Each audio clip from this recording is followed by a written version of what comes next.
ยุแห่งประเทศไทยให้ความรู้กู้ความสุข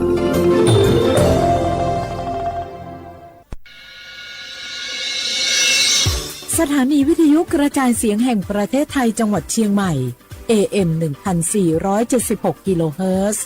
สถานีวิทยุภาคภาษาชาติพันธุ์แห่งเดียวในประเทศไทยที่มีความทันสมัยเชื่อถือได้สร้างอัตลักษณ์กลุ่มชาติพันธุ์สู่สากล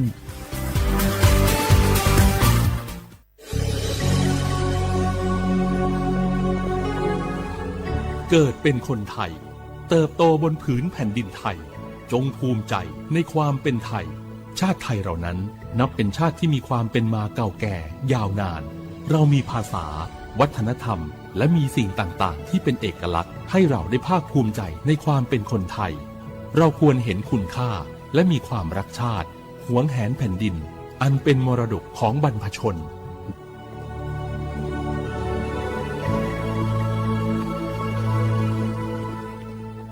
พวกเราข้าราชการไทยรวมหัวใจ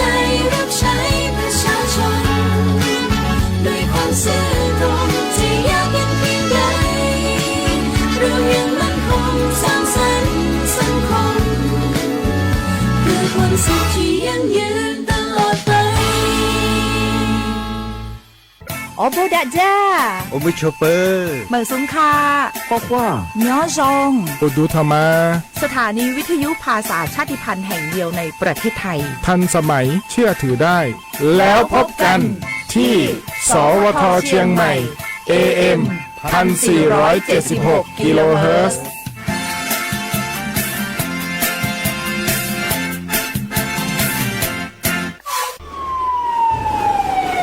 อามิตุเวเจโลกอดะเกดะวิมุหอซาติภาโอยาอดูทะขอเปียเวโนหุชยาลาเทมเมียวนาติตอพ่ออามิตุปุตุและติชลาไลกาปุวิชแลมาโอเวกอดเซเปเซแลงาคือชอยาเฮปุเฮคอโลจาจากะจาแลอามิขอตุกเวทะปาโตเทลาเวและงาคือติจามือจักอตีสามารถมีมาโกติมีเฮคออามิตุกเวทะปาโตอามิตุโตลาวิเจอามิตุและโตลาตาวิมุขอซาจะได้คาแลมาดาวิมุขอซา PM 2.5 แพกและกอแลติลาวิก็ตุอุจาเวงาคือชอยาอานาจะได้ผ่าทะปาโตอาสากะติขอย่อใหญ่เวเจอชโพซัตเซเวอานามาเลอานานิมัสอานาและอุโนเนลูไกเวเจสถาบันวิจัยวิทยาศาสตร์และเทคโนโลยีแห่งประเทศไทยงาคือไทยมีชอติเกนิมาลาเซจาดะและอามิตุเวคาเปเจอาเวกอดาเกดาวิมุฮอซาติผานี่คืออย่อดูติผาทะขอเปียเวเตจ้ามือจักตัวติผาทะปาตอมาดาวิมุฮอซา PM 2.5 จะได้ผามากาโตลาตุอโปโครงการนโยบายจะได้ผาทะตาและกาลาตาวิแลสำนักงานการวิจัยแห่งชาติโอโมแพวิโยงาคือเจ้าวัดจิ้งใหม่ออกข้อต่อเกือตีออกคโลโฆษณาติผาคือกาเวลโกจ้าดาลาแพวิโยอลโกงาคือจิ้งใหม่ออกคโลเวสถานีวิทยุกระจายเสียงแห่งประเทศไทยจังหวัดจิ้งใหม่แลออกข้อต่อเวสายาติผาสู่ไกเวกาวูจ้านอคือและโฆษณาติผาคือกาเวลโกจ้าดาคือโทรศัพท์นำบัตรแม่0 5 แซนี่สือขอ0ขอฮีไม่ให้เลกะ0ก้อนี่อ้อขอฮีง่าสือก้อโทรศัพท์นบะชเวทะจ้าดะและโฆษณาติภากุลาเพวิโย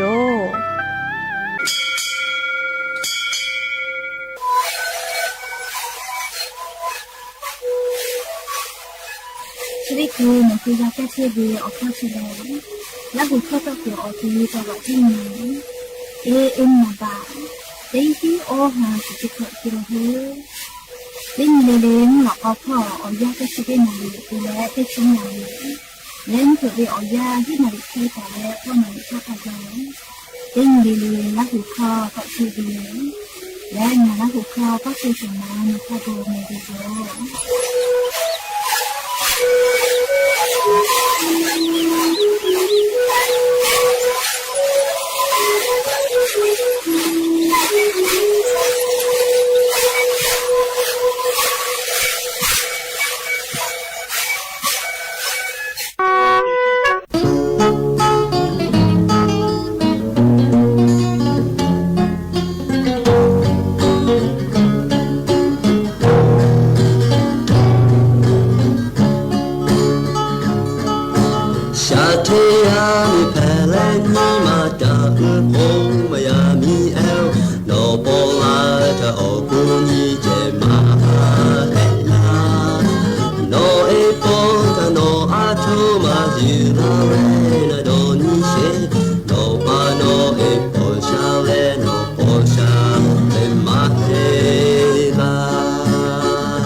将来阿婆婆婆啊切贝托马多哈加哈马托莫库马托托马多哈梅阿贝尼玛努梅达给哈贝贝的西切布阿哈我的斯拜托卡阿玛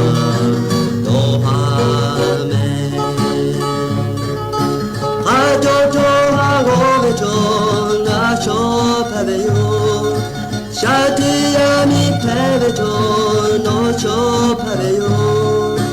阿姆尼阿米个火索拜贝的呀他夏天呀我呀个卡布切个托这个起来的朋友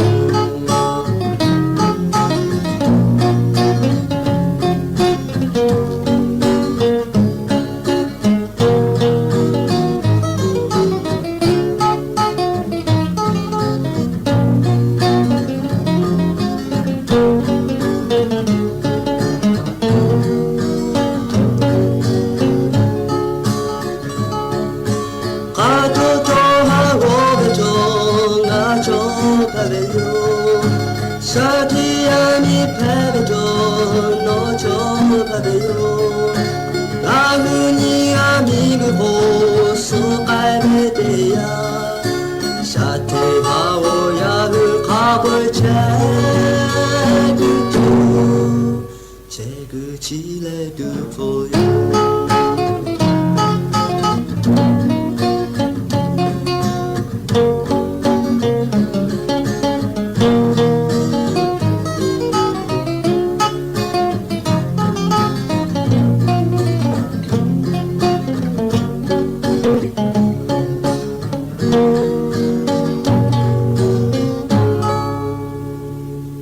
อบดัจจาวิโยอยากพึ่งหาเตปอทอกะดัจจาวิโยเนี่ยยาเชอคอลงะคือเตปอกอกะมีลาแล้วเฉป้าป้าโรเชตาวิโยวิโยเนี่ยระหุยาเตพาเกอเตแกรายการอบดัจจาคอลงะคืออคอกะเกาะกะดะไกเชวิทัปปะตออลอเปิดเตกะเลเลทะตะอือยอยาวิโยคอโลละเซจ้าแล้วรายการอบดัจจาอคอโลหะอยู่ลาวิโยแมหะวิโยเนี่ยระหุยาเขาพอเชพอโรเชตาวิคาเคเพเชเลเตกะเลลิกาจ้าแม่ดอแม่ซึแม่กาแม่ฮาเลดอซาเชลลีนาจุดเจอเวียยากานี่คือไทมิกอคอโลแลมุงกูเวียยาฮอเจ้าหมูเวียเจ้ายาเพวิทัปปะตองะคือเตกะเลลิกาอเจ้ายาคัสเพตอลาเชเวอานาอากอติพัทธะนี่คือตอดะแลปัวกะกิจูเตกะเลลิทอกาจาเวดอเวเชเวจอเวเตจิเลลิพ่ออายีอยู่แล้วอาชิยอตัวยอยากาเชซาจอซากาตุอโปอายีติสิแม่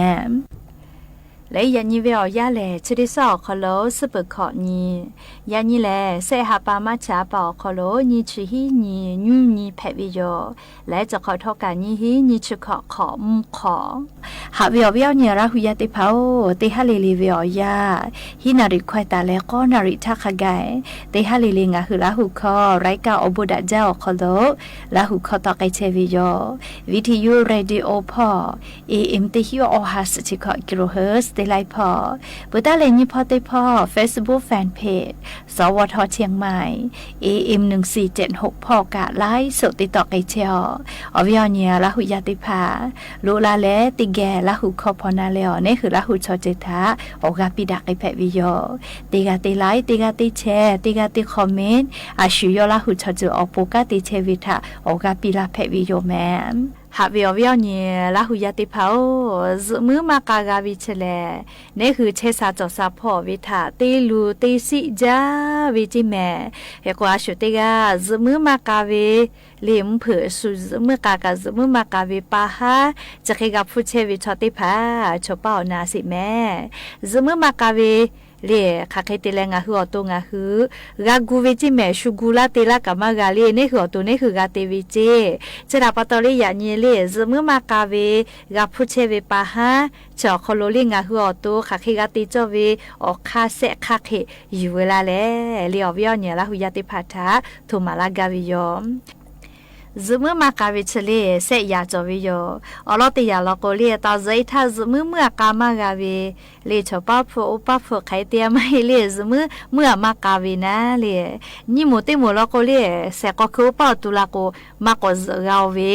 เลคเตเลเสหมูติหมูลอโกเลียตุยามากาฮิกาตูเวเตนาติสตุเลมือมากาวิเชเลเลมือกาวิอคโลเลงาคือคาเดมากาวิอมูติพาเพวิโยลิชเซโมเลเคก็ชเวคาคิกาติกุตุเวเลก็โคเลอลอเลเลงะคือญันซาเลมือมากาวิชเพลาเกชอไลคาจอเวลเมมือมากาวิอานากะติยาเพวิเมเลอวิอเนลาหุยาติพอมือมากาวิเชเลอานาติอานาเพวิโยเคก็มือมากาวิอานาเชเลเลเพลาเกอคาไลคาจอเวยาคายันชอเลเชซาจอซาพอกติปาอมุติพาอคาเคทุมาลาตาวิโยอลติคาชอเลนาวิโกวิทัปโตเลมือกามากาวิเจเลชอยาชออตุนาลากันนิมาคือเอเวเลนิมาคืออาลาโกดองมาลาเวนะเคตโกเลซมือกามากาเลอตุมาเชซาเวเชติภากาเลงาคือซมือมากาวิเจเลอสอซาเลนิมาชอติสติสาติเพวิทัปโตอตุนาลาโกกาเลซมือกาวิจอจะติภาทะคือเอเลซมือมากากาวิติภาเพกวิโยจิแมเพลากอลติคาเลนี่คาติคาเลเลงาคืองาคือติฮัตติให้กาเลจะเคติเพวีอจิติผาลีติฮัตติให้ติวินะลีต่อปาติกุมผือโกเมื่อมาซเวไม่กาลีโทรศัพท์จาเวเลติผาลโกออกามาจอเวเลจะเคติผาทัปโตเลซมือมากาวินะตาคือกาติติเลซมือมากาเวจะเคเพวิทัปโตลีงาคืออตูเคเพจอเลซเวียากาลากามาซเวจะเคไกวิจีเลเซคาติคาลโกคาเฟอีปัวเวเลลามาโกกาเฟติผาดอมาจาวิทัปโตเจอคาติคาลโกเลงาคือซเวียจอจอมาซเวเลติผาโกตาวาซเลติผากุมเผือซนะเลเคก็ติผาก็ตาคือก็ทีวีนี้ซาเลโทรศัพท์ลิกจาวิชติผากาเลซมือมากาเวจิเมลิจอซมือมากาเวเพลากอคาติผานะเลเคก็งาคือไขกากติจอเลก็เลอวิญญาณละหุยาติผางาคืออตูอาสาติคากาปิปาวิโยอตูนาวิลโกกาหาซาเวนิมามาซาโกนิมาซาตุกากูเวเลดอมาลโกมาดอมาตุนิมาซาตุอโปงาคือกากูโยเลเพลากอคาซาลาโกงาคืออตูกาเพเชวิอเจติพาทากากูวิโยไม่ลโกอยามอช่วยกันคือมือมากาวิจเกติเพเชวิลโกเลอานาเพวิเมเลอตูคโลอานาไลยาปอโตลาวิโยเปือลโกกานิมากาวิลอลเกลาวิเม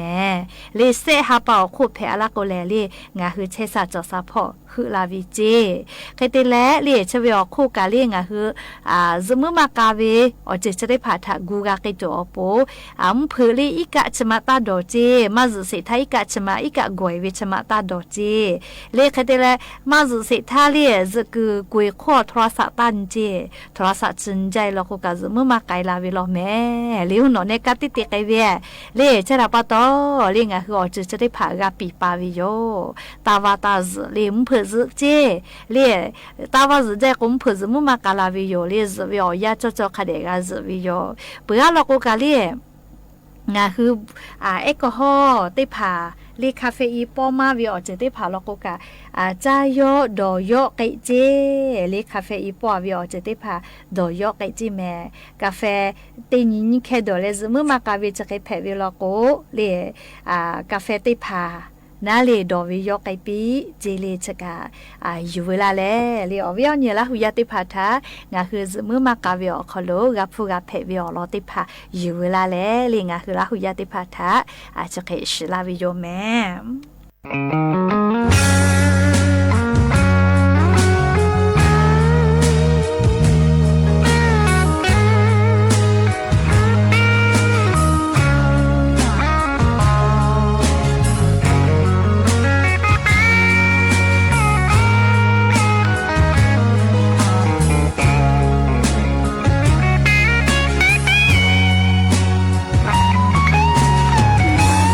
cho kênh Ghiền Mì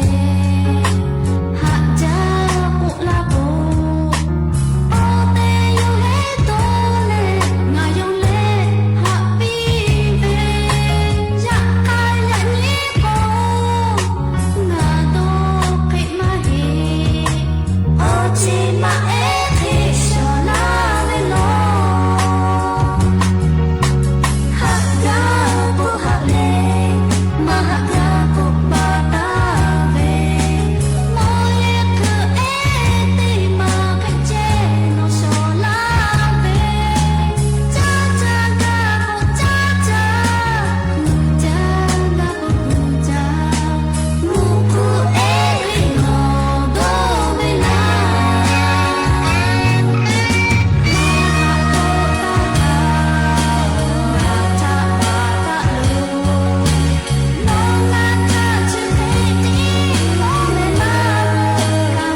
อสอสาพ่อฟอเมดาเวกาติมาแพะแม่อพ่อมิมาดอกแพะแม่เลี้ยวเราซาเยเลดอกวิเจติมาเฮหมอก็ตอกคอทักขไกกามากาฟอแม่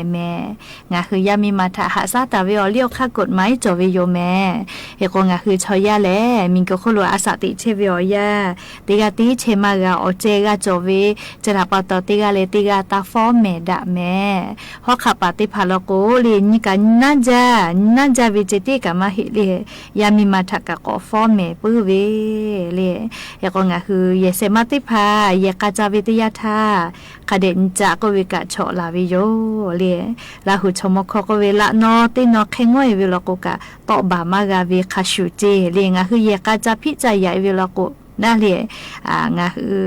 บากามาเพน่าเลยบาก็ยาจก็ยาหักกาเลยยาคาติพาลก็เลยยาหักกาวิมาเฮลีบามาตาวินะนาวินิมานาวิยก็งาคือเตกาลีเลกาจะเป็นยาฮาวิอยาคโลแลเลียวเจ้ายากาจะเคยเพเทโอเลยยามีมาเตกาลีเลกาเลยอาชุยอขยอพุจากาปุวิลโกดัจจาเมยาคาอพมอเจลจาวิลโกเลยชูคาเคติฟอร์เมลากานี่คือขามากาลาวิตินิลโกนี่คือกาอุสอกมากาลาวินะเลยก็งาคือเตกาลีเลกาอาสติเชวิอยาคโลงาคือยามีมาเพกุกาเลยกาคาเดติฟคาเดจาคาเดหาซาเลยยากาขอยาเจญหาซาเลกามาเตลโกชุดีชุคาลากากาคาวิเมเลย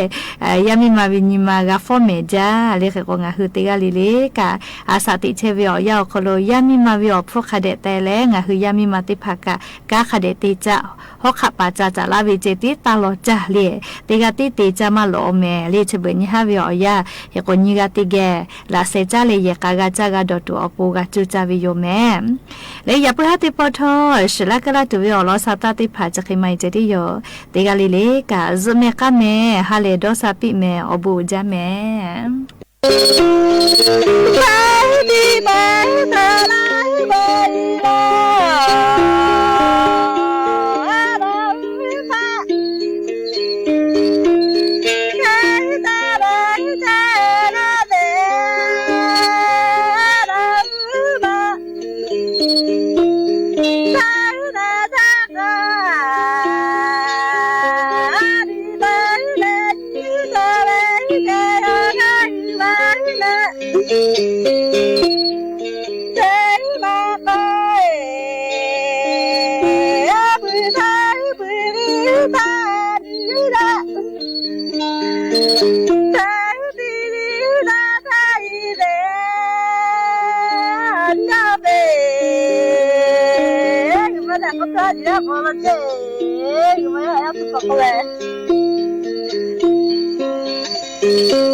ไม่จะอะไรก็ไม่พูดได้ไม่อะไรแต่ไม่อยากพูดเหมือนกันไม่อยากพูดใจค่ะ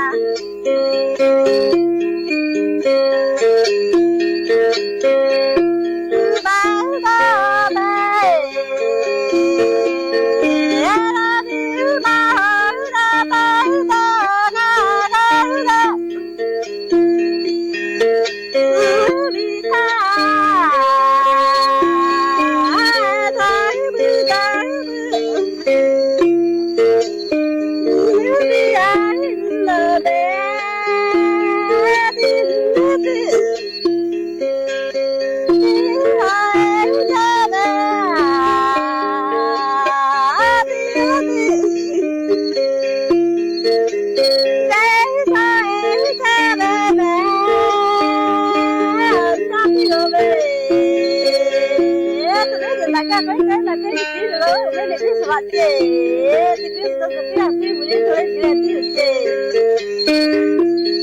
có thể sẽ bị chậm nè không phải đi chơi cái gì nữa tha thế tha du về tha đi tha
สถานีวิทยุกระจายเสียงแห่งประเทศไทยและเครือข่ายทั่วประเทศเสนอข่าวต้นชั่วโมงรู้เร็วรู้จริงเกาะติดทุกสถานการณ์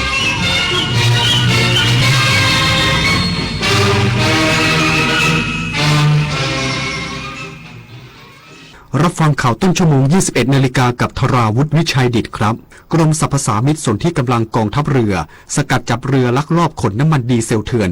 85,000 ลิตรโทษปรับกว่า 3,850,000 บาทอีกสักครู่กลับมาติดตามรายละเอียดครับเพื่อนจะรีบไปไหนสตาร์ทรถทิ้งไว้ก่อนเดี๋ยวขึ้นไปเอาของบนออฟฟิศแป๊บนึงหยุดเลยสตาร์ทรถทิ้งไว้เปลืองน้ำมันนะแค่ไม่กี่นาทีเองพลังงานไม่หมดโลกมั้งคำว่าแค่แป๊บเดียวของทุกคนรวมกันหมายถึงพลังงานมหาศาลที่ถูกทิ้งไปเปล่าๆเลยนะจริงด้วยนึกว่าเรื่องเล็กแต่มันเรื่องใหญ่กว่าที่คิดอีกนะเนี่ยร่วมกันประหยัดพลังงานเพื่อประเทศชาติและโลกของเราข้าราชการคือพลังขับเคลื่อนประเทศภายใต้นโยบายรัฐบาลดิจิทัลพัฒนาบริการภาครัฐเพื่อประชาชนให้รวดเร็วเข้าถึงง่ายและเป็นธรรมด้วยปณิธานซื่อสัตย์ต่อหน้าที่ยึดมั่นความดีมีจิตมุ่งบริการสืบสารงานเพื่อปวงประชาทุกภารกิจยึดมั่นหลักธรรมาภิบาล1 เมษายนวันข้าราชการพลเรือนร่วมทำงานด้วยหัวใจเพื่อประเทศไทยที่ก้าวหน้าและยั่งยืนวิกฤตพลังงานวิกฤตตะวันออกกลางวิกฤตพลังงาน เชิญชวนคนไทยประหยัดไฟฟ้ากันตั้งแต่วันนี้เริ่มง่ายๆปิดไฟที่ไม่ใช้ปิดเครื่องใช้ไฟฟ้าที่ไม่จำเป็นปรับอุณหภูมิเครื่องปรับอากาศที่ 26 องศาเซลเซียสสวมเสื้อผ้าระบายอากาศงดการสวมสูทเดินขึ้นลงบันไดในอาคารแทนการใช้ลิฟต์ลดรายจ่ายลดใช้พลังงานร่วมฝ่าวิกฤตครั้งนี้ไปด้วยกัน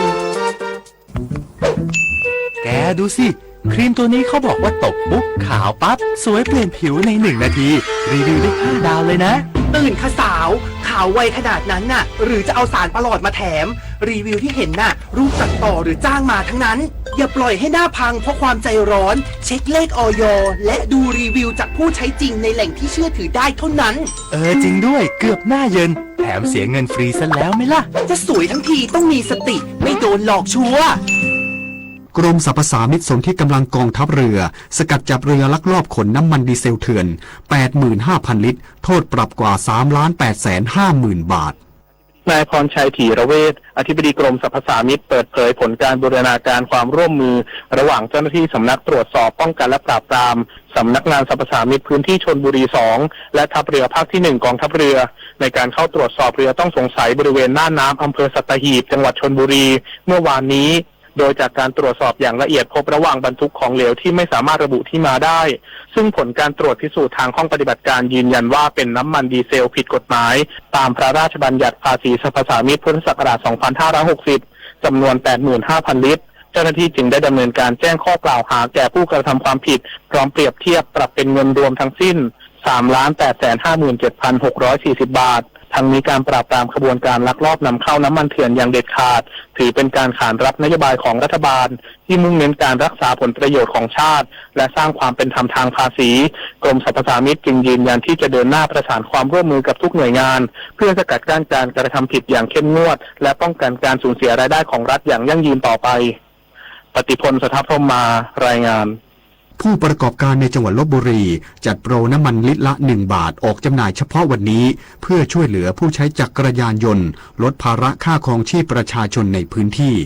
วันนี้ที่ร้านจำหน่ายรถจักรยานยนต์เฉลิมชัยลพบุรีกลการและบริษัทโชติอนันต์เจริญจำกัดอำเภอเมืองลพบุรีคึกคักไปด้วยประชาชนจำนวนมากหลังมีการจัดกิจกรรมจำหน่ายน้ำมันแก๊สโซโฮ95ในราคาลิตรละ1 บาทเพื่อช่วยลดภาระค่าครองชีพให้ประชาชน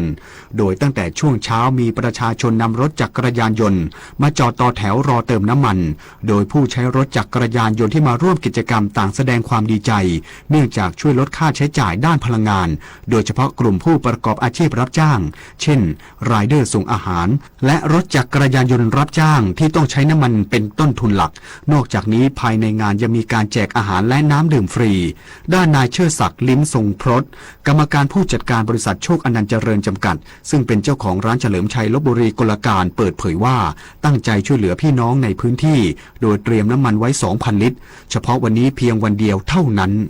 สำนักงานคณะกรรมการการศึกษาขั้นพื้นฐานลงพื้นที่ตรวจเยี่ยมสนามสอบเข้ามัธยมศึกษาปีที่1ย้ำโปร่งใสเป็นธรรมนักเรียนทุกคนมีที่เรียนแน่นอน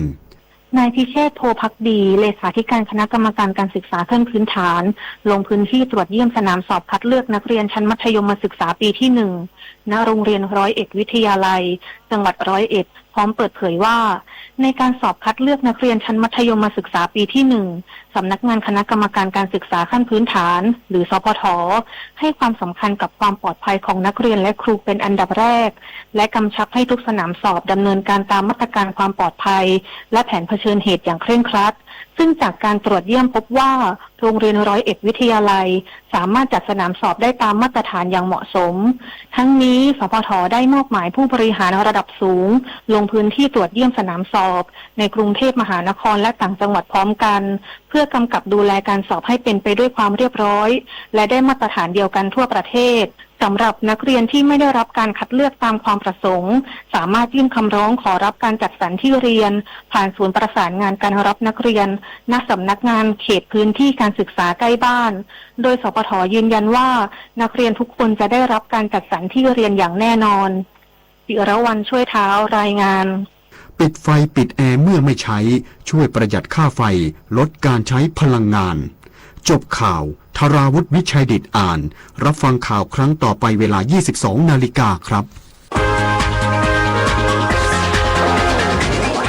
ข่าวที่นำเสนอไปแล้วได้ที่ www.thainews.prd.go.th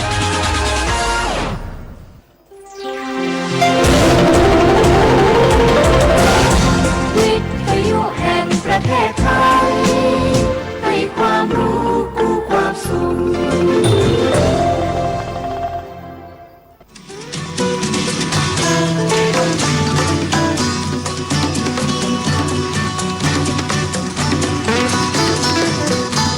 บนเส้นทางของถนนสายนี้เรามีบทเพลงเพื่อชีวิตดนตรีกวีศิลปะ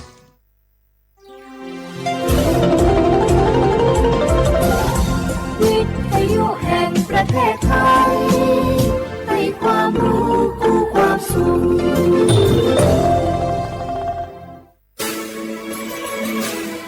สถานีวิทยุกระจายเสียงแห่งประเทศไทยจังหวัดเชียงใหม่ AM 1476 กิโลเฮิรตซ์สถานีวิทยุภาคภาษาชาติพันธุ์แห่งเดียวในประเทศไทยที่มีความทันสมัยเชื่อถือได้สร้างอัตลักษณ์กลุ่มชาติพันธุ์สู่สากล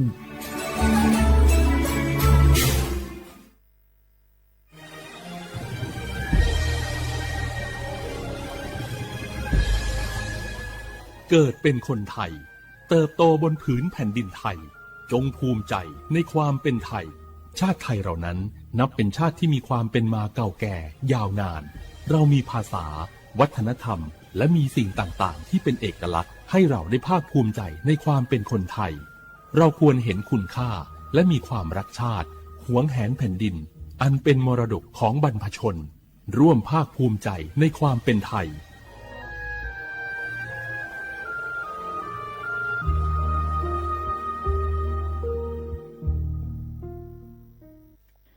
กะกอตินักโกลุคุมยาวจอซาดูเจียงหลังในญาณีมือสปสชโยอานาลูกดูโยมือจอซาดูละยาวนักโกลุคุมยาวอุตาจอซาดูเจียงหลังในญาณีรัวแม่ซาพิโลเดอฮอผู้เจอเดอกะดูเฮลวยยาแม่ซาพิโอปดัวมาเมื่อเจ็บเกลันยังอาลาและอันตราซาวน์ในชอเชอไอโอดินจอซาดูนีหลังเนอแม่HIV อามังเนจังมาบิญอยกะดูยากาบิโอขะแม่สเดองเชฮอชีโชอุตาลาซาแม่สิญญาเจมอนาสปสชติซุ่มจำยอสปสชเขต1เชียงใหม่นากาจำยองาซุ่มญีเยงาซุ่มงปะโยดามอเดนากาตีโกจำยอนึมานากอนาลูเดนากาติซุ่มญีซุ่มโยกานาลูกะตุเมเด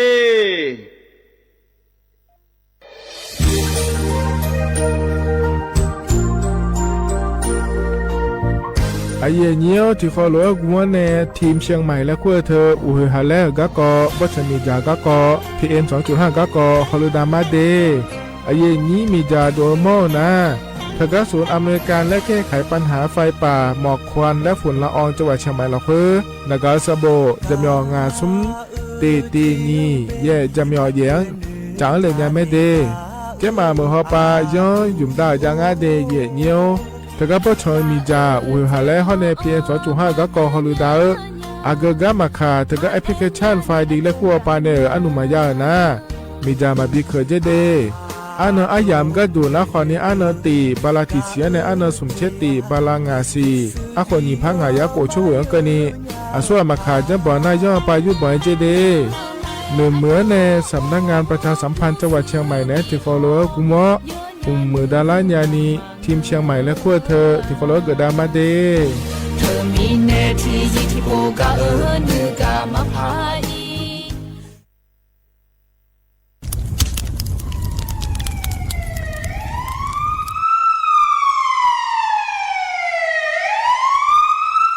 สิงามาโลอัดเดือไทยมีขอในละตาฮอปามีจายโคนาลูเปื้อ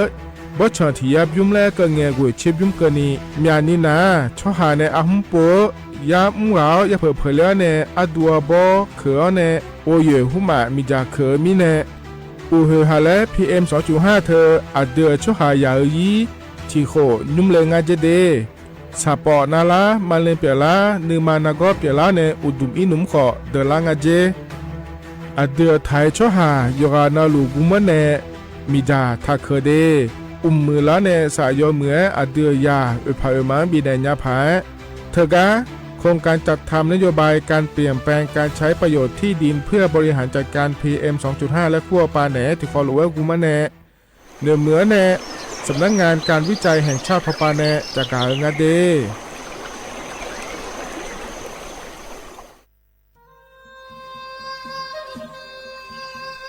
ยอปอนาลูเฮตาฮอดาเง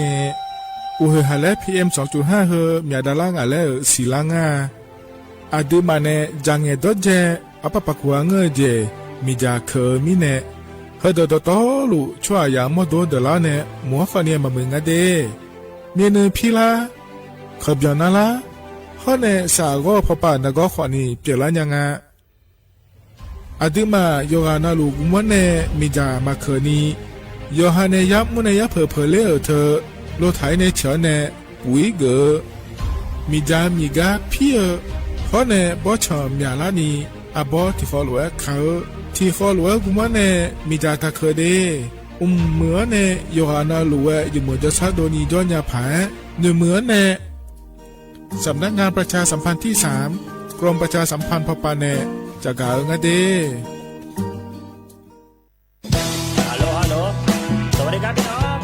อายุนี้เดือขยาวโฆษณาไกกะกอสถานีวิทยุกระจายเสียงแห่งประเทศไทยจังหวัดเชียงใหม่พปานเนบีเคฮอมอนาแอออนหลีญาเมเจสถานีวิทยุกระจายเสียงแห่งประเทศไทยเฮนาอย่าซิมกอนบีดูอย่าล้อนแต่ช่องหางละหาเชลกับปจักกันเนดูพ่ออีสอนนี่กามาเล่าเนกามองขากากาอีกุญญาอายุเนียวโฆษณาบีเกหมอญาแลนึงมาอ้อนนานากาไงเหลียวเนไงชอนยังอายุเนียวนากาสัมโบนาขอนี่จำยองาซุงมีสีโกจำยอโกเย่และงาเดใจที่โบนาขอนี่จำยอเวนี่มีโกเย่งาสีเวและงายีเนียวมาเซเกญาข้าราชการคือพลังขับเคลื่อนประเทศภายใต้นโยบายรัฐบาลดิจิทัลพัฒนาบริการภาครัฐเพื่อประชาชนให้รวดเร็วเข้าถึงง่ายและเป็นธรรมด้วยปณิธานซื่อสัตย์ต่อหน้าที่ยึดมั่นความดีมีจิตมุ่งบริการสืบสารงานเพื่อปวงประชาทุกภารกิจยึดมั่นหลักธรรมาภิบาล1 เมษายนวันข้าราชการพลเรือนร่วมทำงานด้วยหัวใจเพื่อประเทศไทยที่ก้าวหน้าและยั่งยืน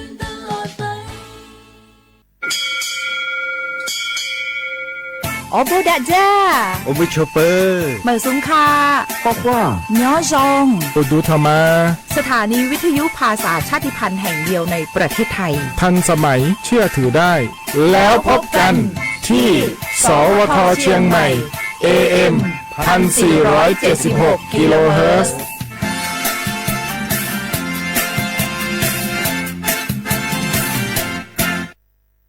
ข้าชอชอแม่นูแม่นูแม่นู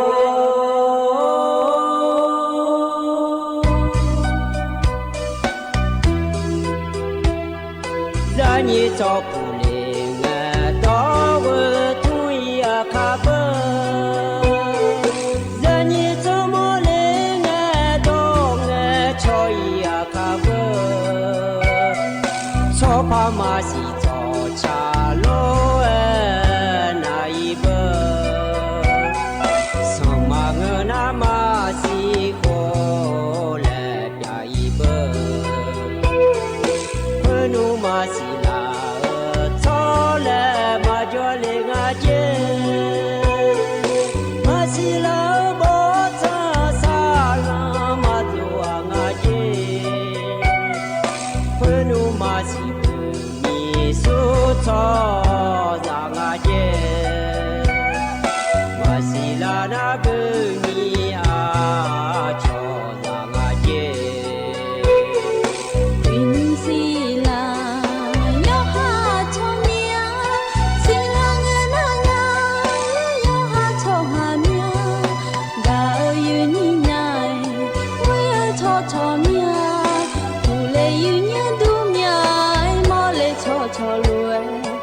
Adizani, kipu mazale, some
sang je kre nge anya do be je mala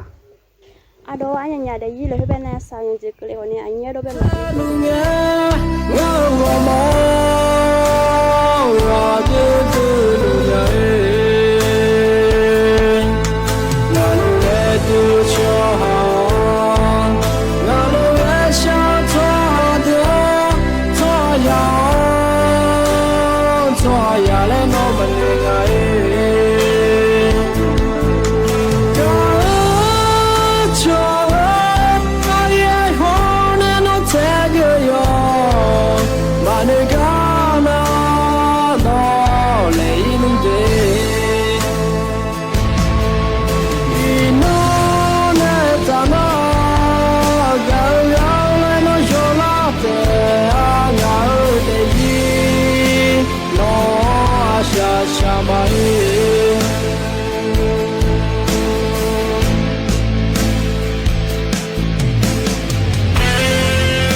no do ben be je em ngala do nem si jo se ma em ngala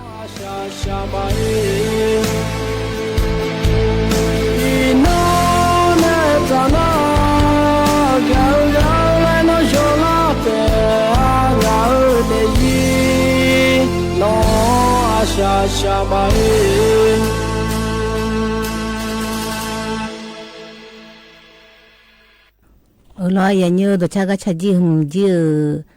ai em mà yo mà chơi cái nhà lẽ sáng tháng ai nhiều ai như chứ na biểu đồ lo đồ tham ai như yo na lo hè như chỉ còn đi ai như nè phải thằng phụ thằng chú mẹ ai nhiều rồi lại nè chỉ là cái này lo ai nhiều ai như còn đi họ chỉ giật đây đồ lo ai nhiều nè sổ ná còn đi cho nó mẹ nè sổ ná còn đi ai như yo na lo hỏi lẽ phải thằng phụ thằng chú mẹ hè gì cho nó cứ làm mẹ udu thằng nhung ít có thằng chú ít udu thằng nhung này udu lá này chỉ để này còn đi thì bữa nay sao phụ lá phụ cho này có thằng chú ngày chồng mới lo đi mà khá bự cái này ta na ngày này miếng tuổi này mà giờ nhiều ngày này miếng tuổi na lo giờ nhiều สถานีวิทยุกระจายเสียงแห่งประเทศไทยจังหวัดเชียงใหม่และไงgiờ nhiều สำนักงานประชาสัมพันธ์ที่3แล้วรอกรมประชาสัมพันธ์และหน้ายุ่งและหน้ากว่านี้สวทเชียงใหม่และไงgiờ nhiềuแห่งกันในตานาไอ้ยังเงี้ยกับพวกนั้นนะหายาและเนี่ยมาอย่างนี้บุกคือพอขอมาข้อพอขอร้อยอย่างนี้AM ที่พายยา4 กิโลเฮิรตซ์และไงอย่างนี้หน้าเฟซบุ๊กพอหน้าก่อนนี้สวทเชียงใหม่ที่พายยา4 กิโลเฮิรตซ์และไงอย่างนี้หน้าอาคารนอนหน้าร้อยอย่างนี้จนเจอกูนอนกระมีร้อยอย่างนี้อินหน้าคนนี้อาคารพอหน้าคนนี้อยู่กระไงอย่างนี้สุขสิบลาล้อมอนที่คูหน้าไทยพอหน้าคนนี้วันเสาร์ไงอย่างนี้อันนั้นนี่ชื่อแย่รอโอ้จีมีนาคมร้อยอย่างนี้นี่พังไงยากูชื่อหุยร้อยอย่างนี้ให้คือคนนี้ยุ่งจีคนนี้อย่างนี้แน่กำลังหือแน่พยายามทำพูดทำจุลแม่อย่างนี้ก็จะกาจีคนนี้แม่นี่เลยทำมาอย่างนี้น้าดูประมาณแน่ไงอันทาคนนี้นี่หย่อแล้วยาแม่รอน้าก็ในตาน้าก็มาเกลือนี่ตัวชาติบิวเลยบินามาอย่างนี้ตัวชาติบิวน่าร้อยอย่างนี้คูตาพยาภายในช้างทางง่ายอย่างเนี้ยอายุหนึ่งมาแน่หนูถ่าแล้วไอ้ถ่าเมียตัวช้างทางง่ายอย่างนี้ถ่ายพอหน้าคนนี้หัวใจสั่งให้จำแล้วร้อยอย่างนี้ให้ที่โกหน้ามาอย่างนี้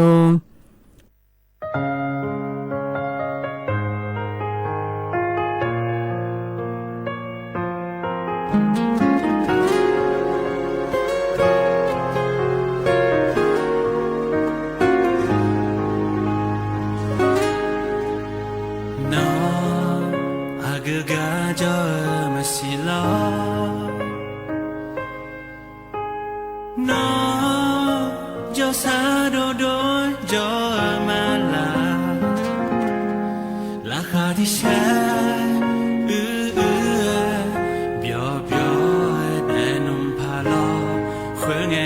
na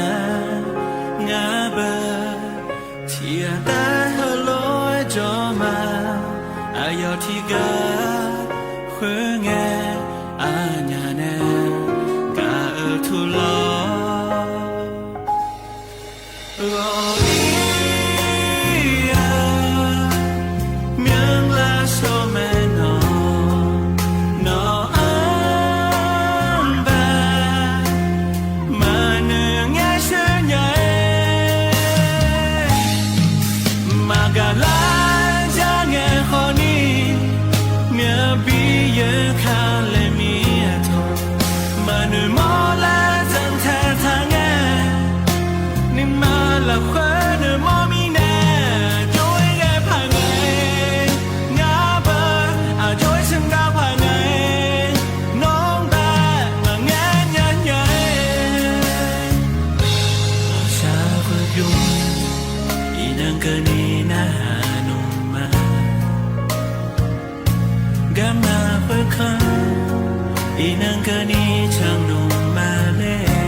lo ya nhớ ya nhí cứ tư yo nào na hà biểu du lo gà chả gì hùng gì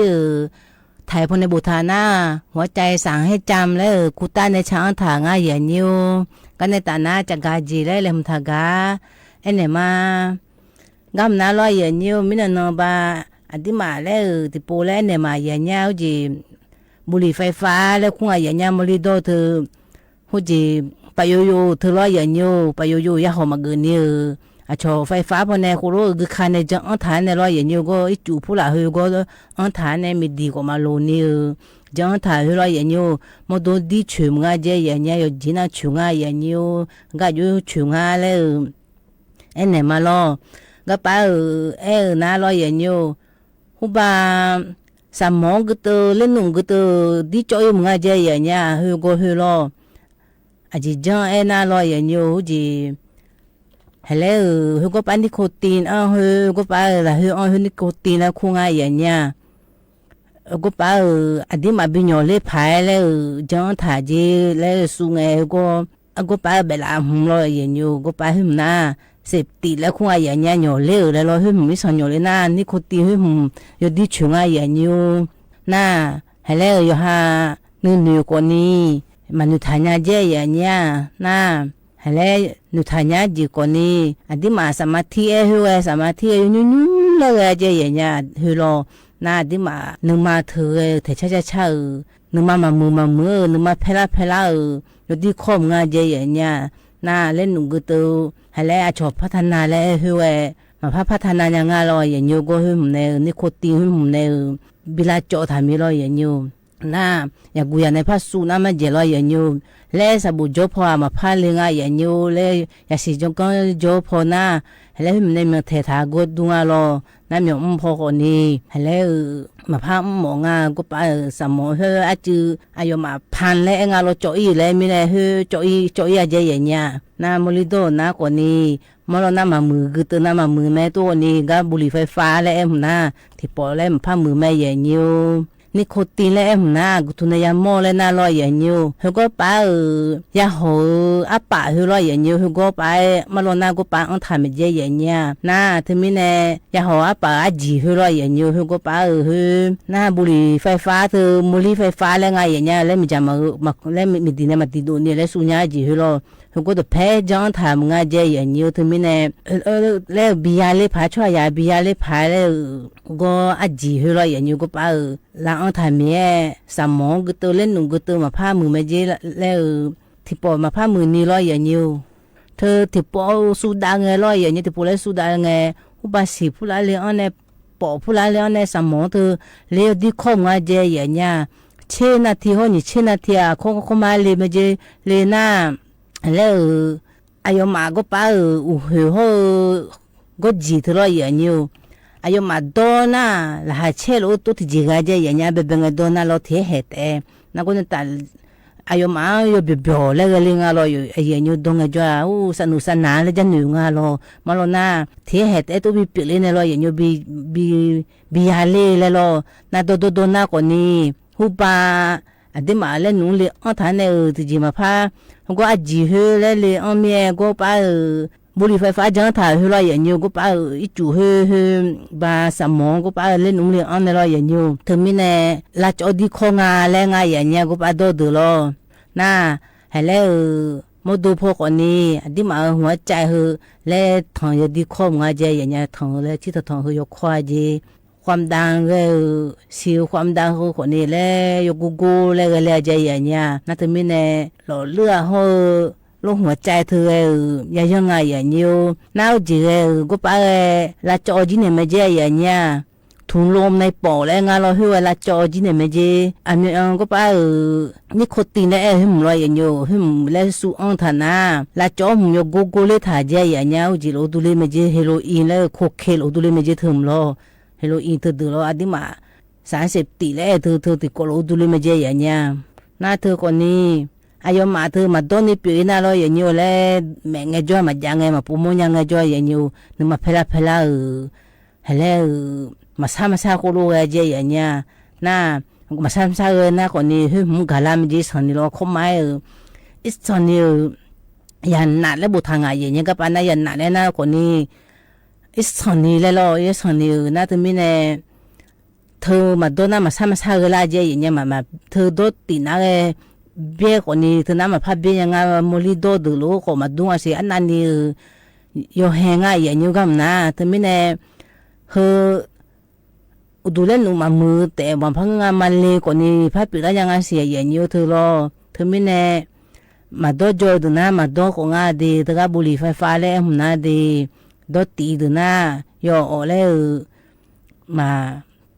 าเบี้ยยังไงอย่างนี้เฮ้คือคนนี้ดูแลหนุ่มก็ชื่อสะปอก็ชื่อมาเลยก็เปล่าพาเกยแล้วก็มีเนี่ยไอ้อย่างนี้หัวสากมีดูหนูคนนี้ยาหัว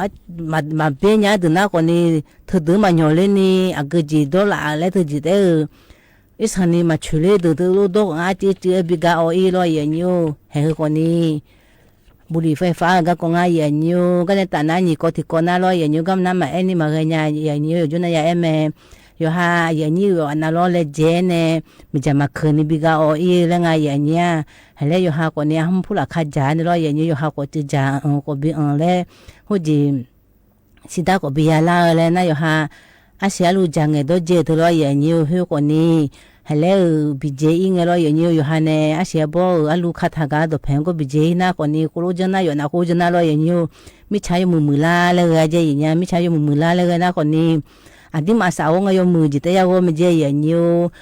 อดีมาแต่มายากว่าเจ้าไปพามาอยู่ที่ตัวดูคือลังคืนอยู่จนตัวมือแล้วแต่บิจามาและง่ายอย่างเงี้ยเฮ้ยคนนี้สถาบันวิทยาศาสตร์และเทคโนโลยีแห่งประเทศไทยยุ่งแล้วน่าลอยอย่างยูวแล้วง่ายอย่างยูอายุมาคนนี้ผู้พลในบิชบาลังอาซีสำนักงานการวิจัยแห่งชาติยุ่งแล้วน่าวชเลยลอยอย่างยูที่ก็ลอยกูรู้วิจัยจังลอยอย่างยูเฮ้ที่ละอาจารย์เนี่ยมิจะมาคืนบิกาบิโออีนี่ลอยอย่างยูฝุ่น PM 2.5เฮ้บิจิมาแล้วอดีมาสาวเฮ้ยมือแต่บิวมาแล้วทางง่ายอย่างยูเฮ้อย่างนี้คนนี้ที่ชบานาที่มามือเฮ้ละตาแม่ดาโอแม่ยมือพายลอยอย่างยูยมือแต่สายมือแต่บิวมาแล้วทางง่ายอย่างยูก็ในตาหน้าตัวชาติบิวและบินามาอย่างยูตัวชาบิวน่าลอยอย่างยูอายุแต่บิจินเนล่ะแล้วช้างทางง่ายอย่างยูอาคาเล็กคนในช้างทางง่ายที่โคโรนามาอย่างยู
lo ya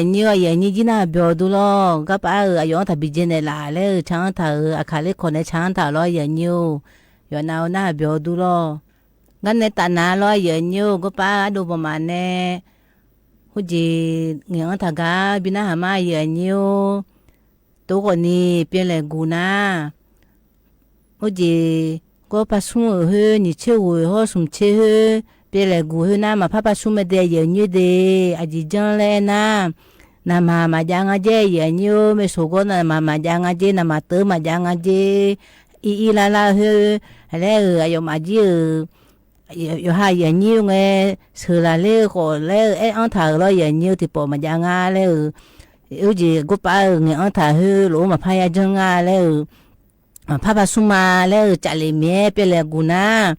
mà phải giang à đi nhị chú ở sum chiên hơi xiên đi à gỡ à gang à lẽ mà gà đỡ thì bố cha này đây như đi thôi mình này gặp ai nghe ông thở na nhị yong năm phải chỉ là mẹ giờ nhiều thôi mình này thôi nhị yong này nghe ông thở gà lẽ bên na hàm ai giờ nhiều à bê bê giờ na lo giờ nhiều chưa có gu nghe gà bên na hàm à những phụ cho tôi thật tâm cái tụ nhà lẽ nga thomyo na along le kule chikon kule taka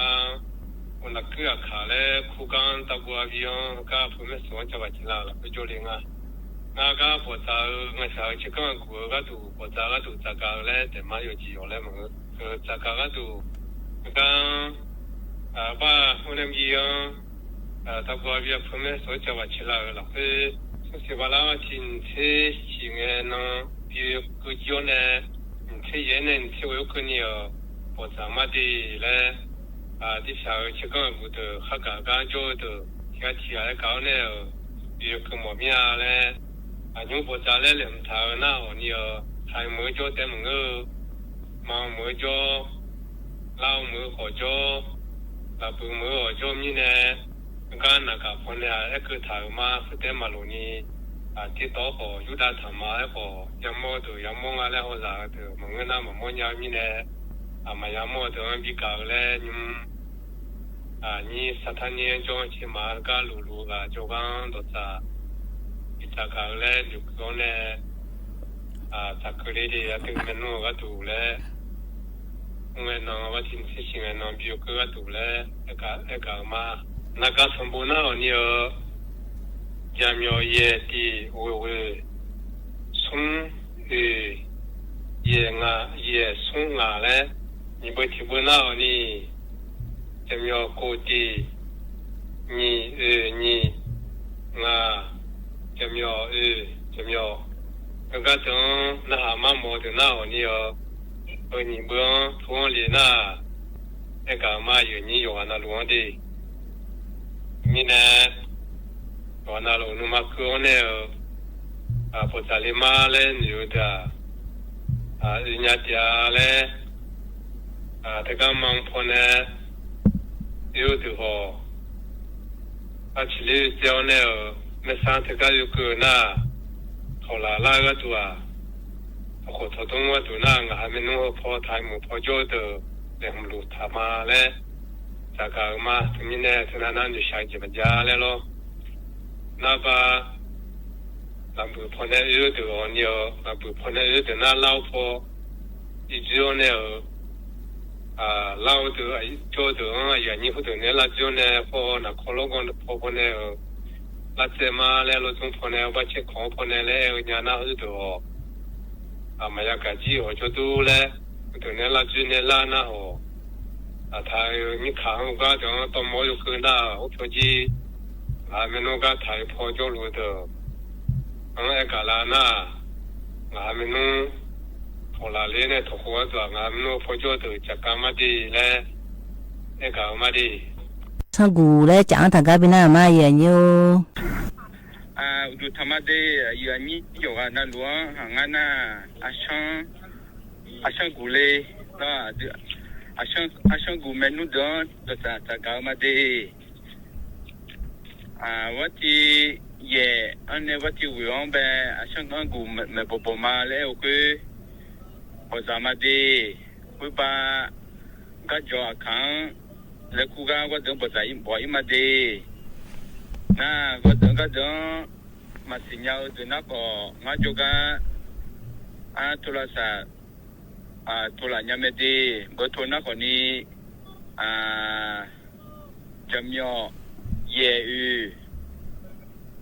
sung ko nga ye jamyo le de na nga jo ga tola de nga somya na lo show le kule nga ba go kan jo le mina du pya shanka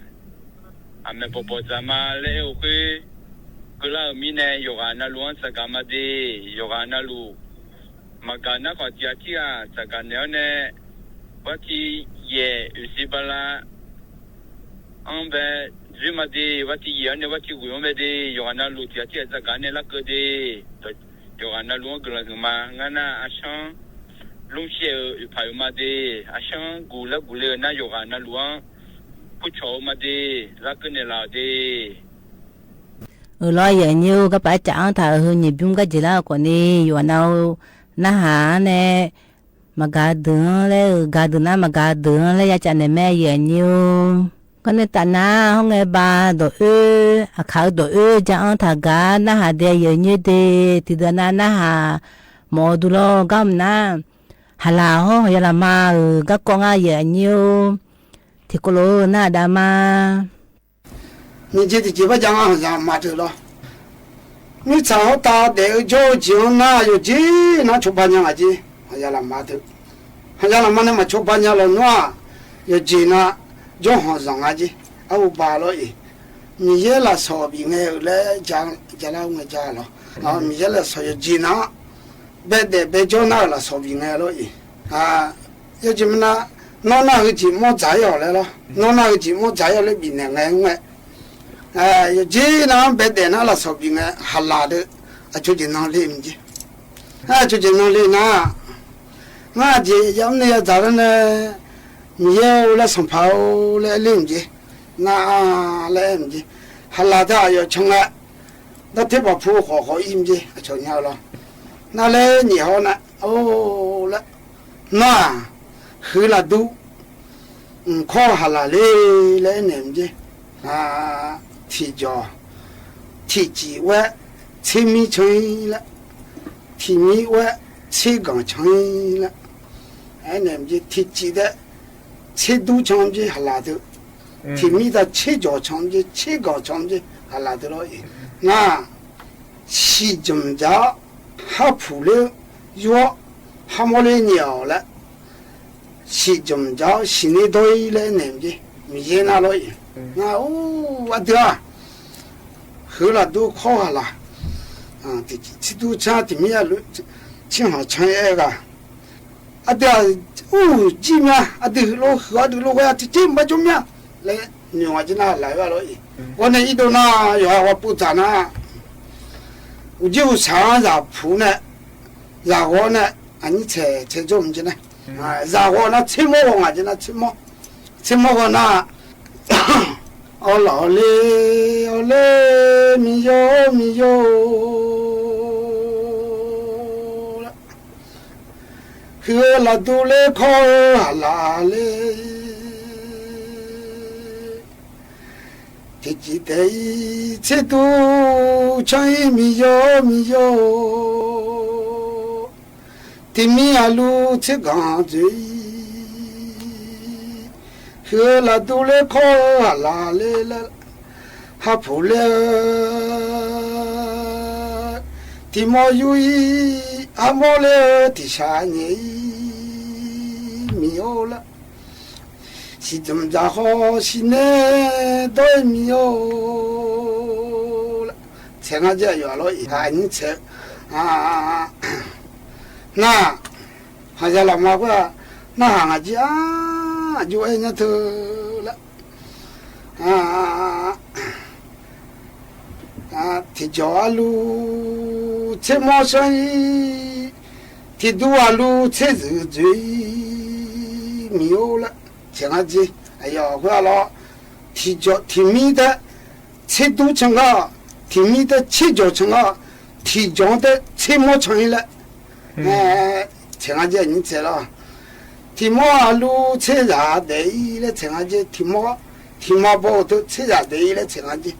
那。才去还来下了，那下了嘛老那还来呢，啊这这样了，没找到天气，怕就鸟下来女呢，好像老妈呢，提包的还来了，你这个，破了有毒呢，然后呢出这个去呢，出这个呢，红呀还来好像老妈都，还去慢慢弄这个是就红了，啊弄这样，那包有导游呢，哎，来用去呢。那路来我去，那好像那马路出这个呢，还那么好了出轨呢，哎呦让带了，你莫你生我去呢，你生那，阿路来那个大帮啊，要出轨呢来我呀，你生没来你我去呢，哦，长没来你我去，米了说那都一他没了，那我说你吃米了说比吃没了了，用我家的吃人家拿来你我去，哦我家了。哎，那你们他一般没来呢，这样子嘛？哦，我们他家来呢，就呢。啊，那我说车嘛，他妈俺们的家来呢，就呢。那我说车他来呢，就。喝了都来烤哈啦来吃没了了，那啊就来不样子，那要了嘛不呢就。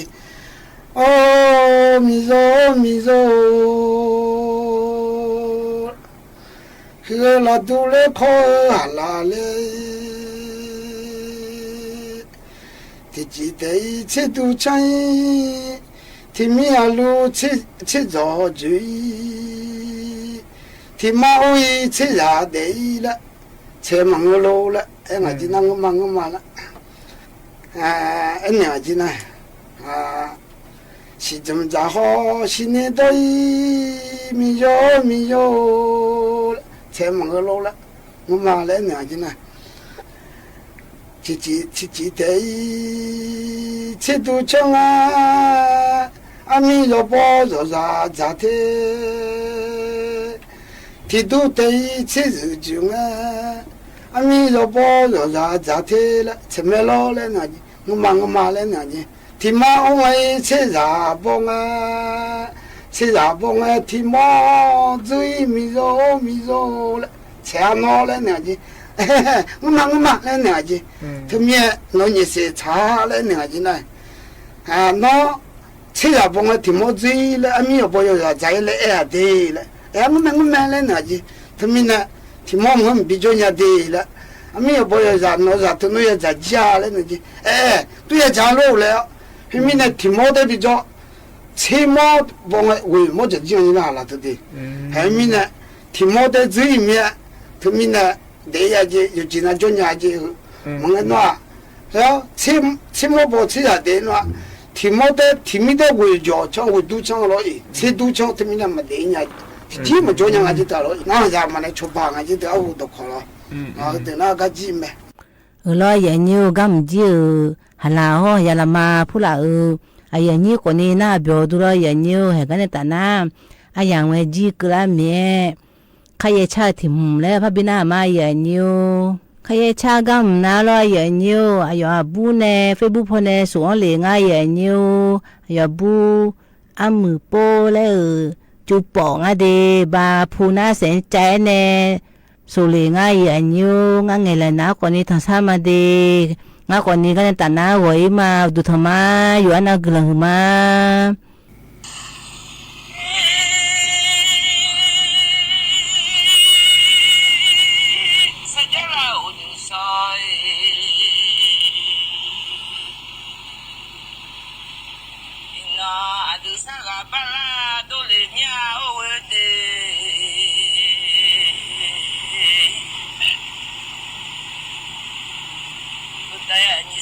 Para doña ni yo sa na ma yo ya cheli nyam tom de po e ma che mo ni ja ni pa ke cheli a ke o sa nya o we de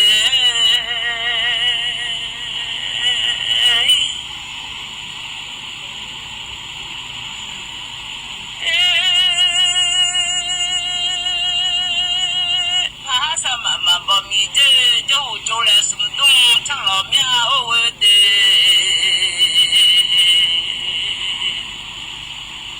jo jo to jo le sum du chang le so so la ya du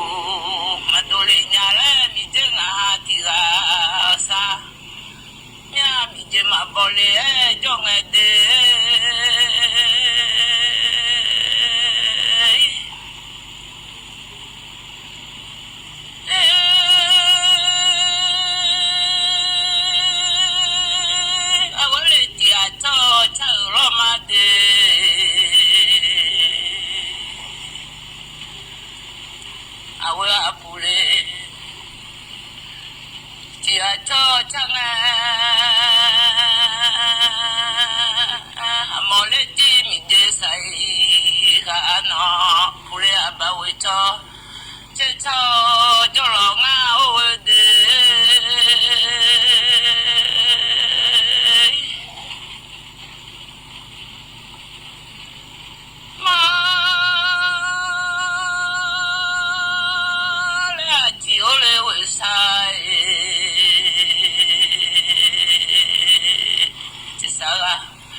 do lo ma le de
สถานีวิทยุกระจายเสียงแห่งประเทศไทยและเครือข่ายทั่วประเทศเสนอข่าวต้นชั่วโมงรู้เร็วรู้จริงเกาะติดทุกสถานการณ์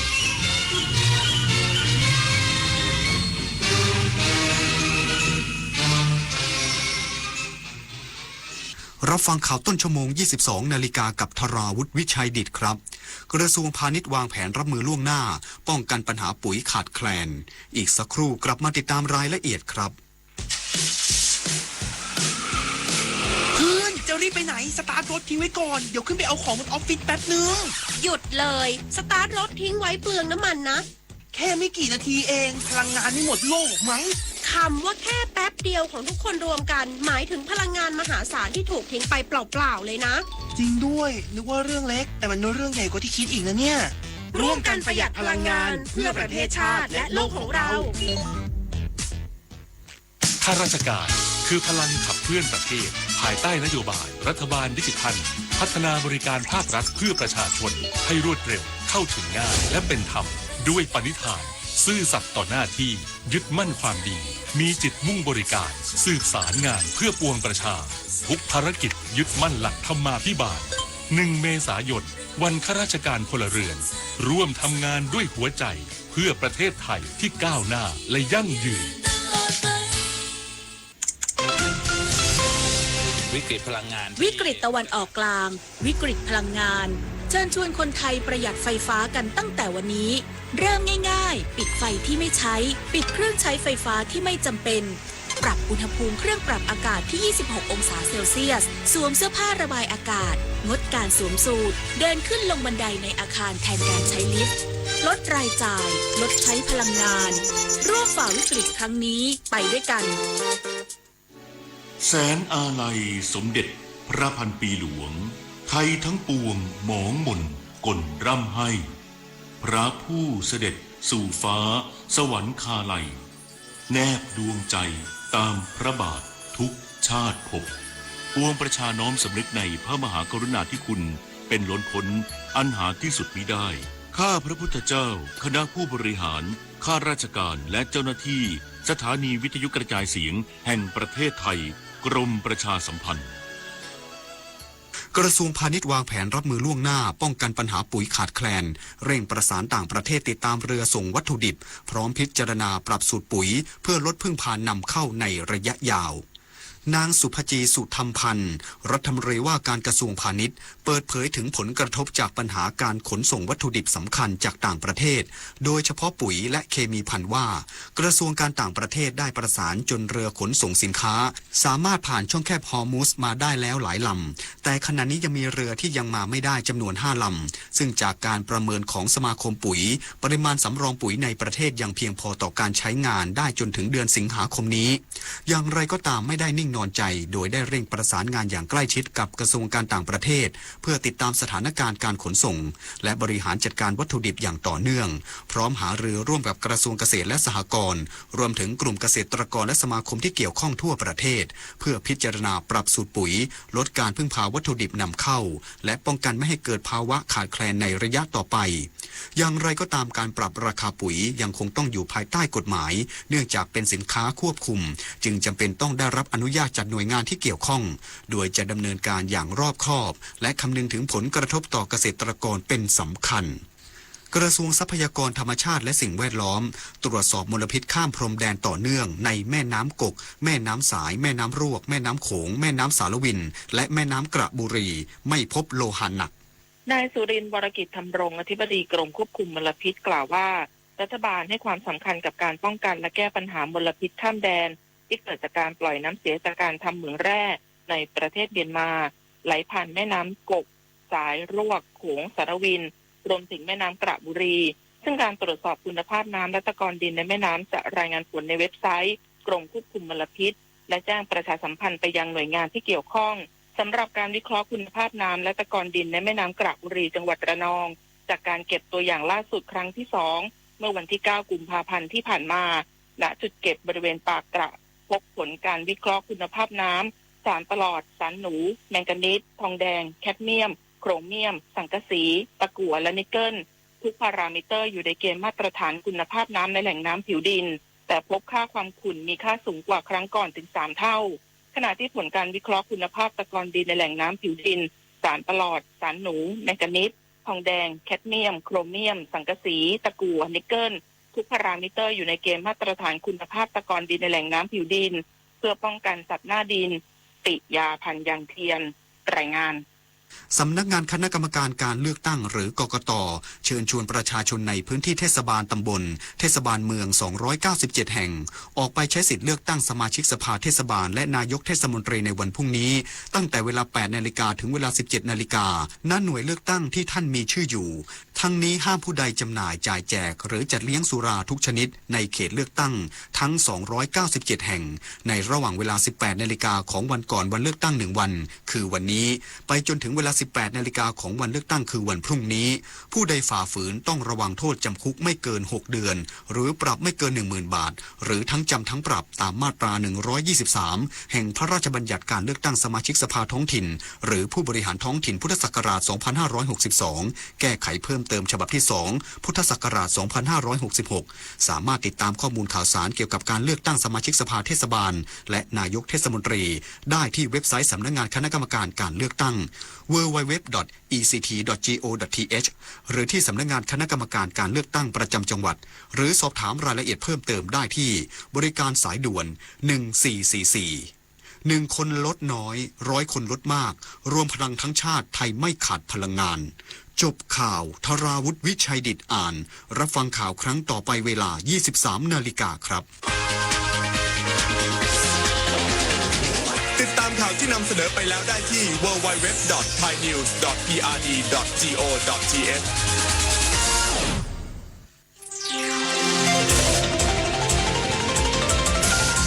วิทยุแห่งประเทศไทยให้ความรู้คู่ความสุข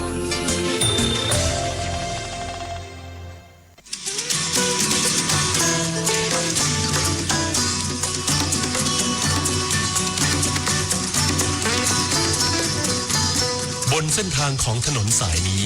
เรามีบทเพลงเพื่อชีวิตดนตรีกวีศิลปะวัฒนธรรม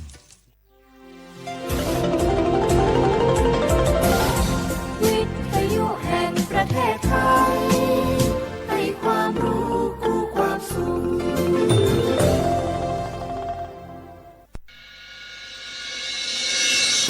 สถานีวิทยุกระจายเสียงแห่งประเทศไทยจังหวัดเชียงใหม่ AM 1476 กิโลเฮิรตซ์สถานีวิทยุภาคภาษาชาติพันธุ์แห่งเดียวในประเทศไทยที่มีความทันสมัยเชื่อถือได้สร้างอัตลักษณ์กลุ่มชาติพันธุ์สู่สากล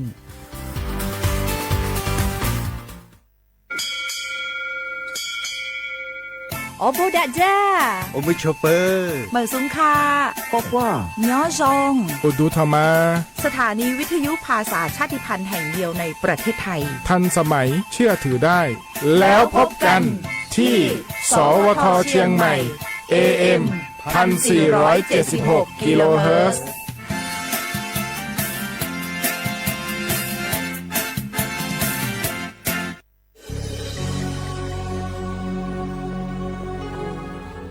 เกิดเป็นคนไทยเติบโตบนผืนแผ่นดินไทยจงภูมิใจในความเป็นไทย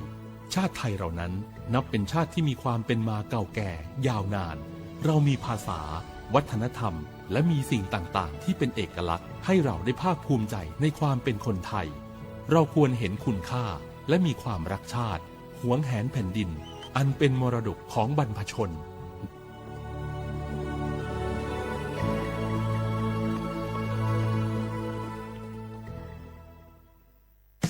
ข้าราชการคือพลังขับเคลื่อนประเทศภายใต้นโยบายรัฐบาลดิจิทัล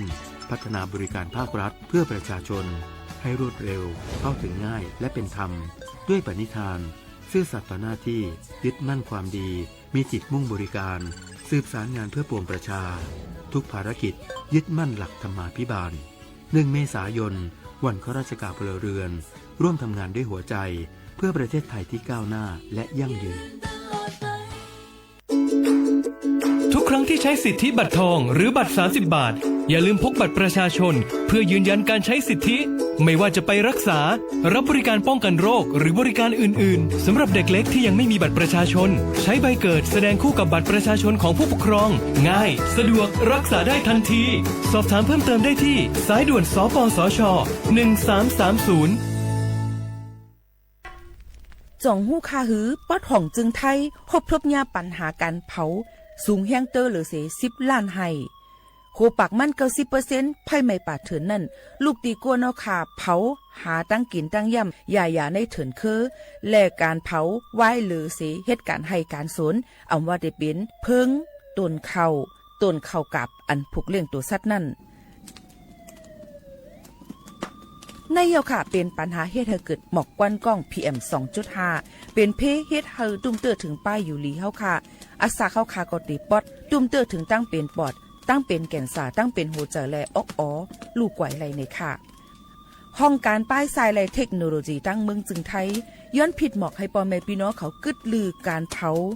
ปันจันล้มแสนเซอร์อันลีตาลูกตาลานเฮาค่ะจอมตอนโครงการวางแผนการเจอตีลินตาเตลดย่อมฝุ่น PM 2.5 เลยตั้งมุมมองไฮลีเสวชสำนักงานวิจัยแห่งชาติ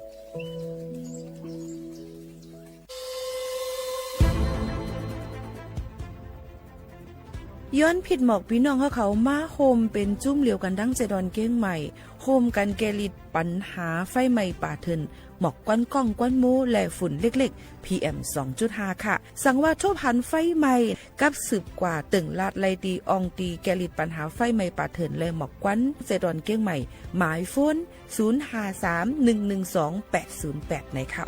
เจดอนเก้งใหม่ค่ะออกปักเปิงหมายมีให้กังแกลิดปัญหาหมอกควันก้องควันโมและฝุ่นเล็กๆ PM 2.5 เนื้อปืนตีเหลออันอ่ำเลยคว้างเฮาเผาผ่านมาดีแอปพลิเคชันไฟดีห้ามเผากำเร็วในนั้นค่ะอย่าไปเผาล้าอ่ำว่าได้เป็นตีกลางปางอองตีห้ามเผาเกยยุกยักไม่ดอกกูอันในค่ะแต่เอาวันที่1 เดือน 1อิงเกรด2เหงปลาย26ต่อถึง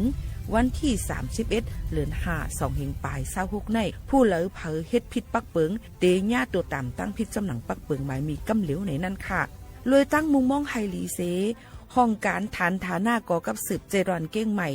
มาโฮมเป็นจุ่มเหลวกันดั้งเจดอนเก้งใหม่โฮมกันรักษาสภาวะฟิงตื้นเป็นเฮ็ดให้จันล้มถวยเจออันลีต้องฟ้าเสียนเสออ่ำมีหมอกควันกองควันโม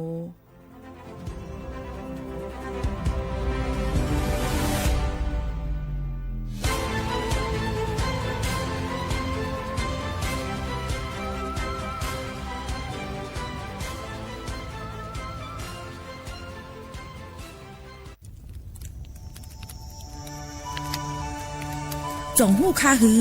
ควันโมควันไฟอันเผาอยู่ตีกลางปางนั่นอ่ำเลยหายกว่าตั้งเลยมันเตเป็นฝุ่น PM 2.5 สีขึ้นมาเฮ็ดให้ป้ายอยู่หลีเฮาคาขึ้นในค่าลองลดย่อมปัญหาจึงไหนในอ่ำหยาบค่ะเงื่องแวอ่ำเผายุกยักเหมือไม่ต้นเยือต้นเข้ากับในให้ในสวนเฮา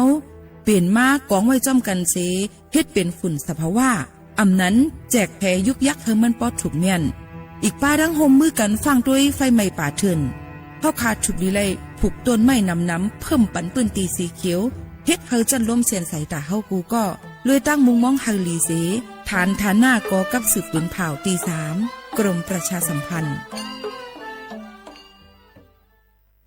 พี่น้องเขาสนใจใครปืนเผาผ่านตั้งห้องปล่อยเสียงสวทเก้งใหม่ปั่นตั้งหูห่มปาดังมีดังซื้อถ่อมแจงแล้งหลีกว่าไก่ในปืนตีเจดอนเก้งใหม่กับสืบมาเลยดีสวทเก้งใหม่หมายฝน053-276-068และ092-246-8579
ชงพี่น้อง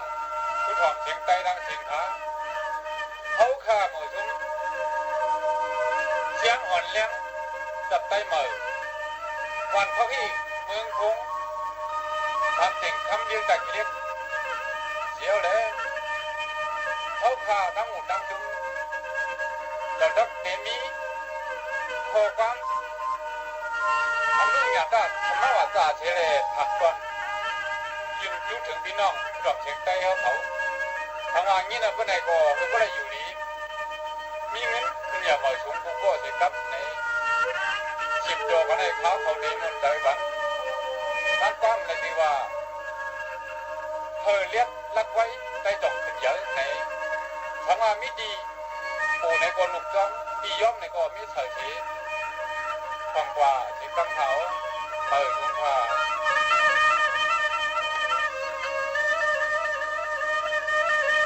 เลี้ยวในกว่าวันตามันน่าขึ้นใหญ่เปิดช่วงไว้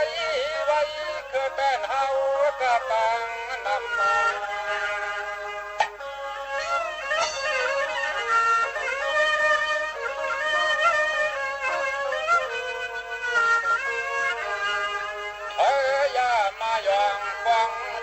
หลวงไทยเมาเราก็เหมือนงานนะครับ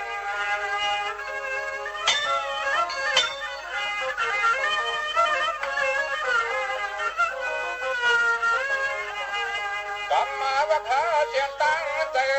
ยันเปียดตั้งเมื่อเผยจุกเหลี่ยมหลักชัดเหลี่ยมรัก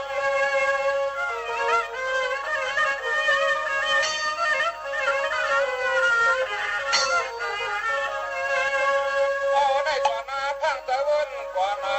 เกยอนวันขึ้นหน้าอยู่โค้งเงินนะ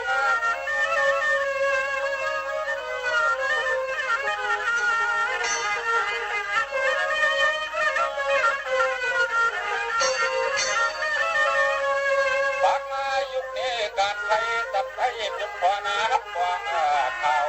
บ้านตัดเชือเมืองถูกขับไป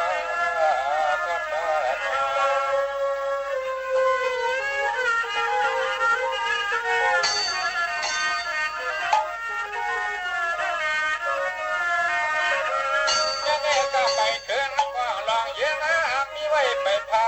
ดันนาเขื่อนในเดชสันพอดแหนน้ำคง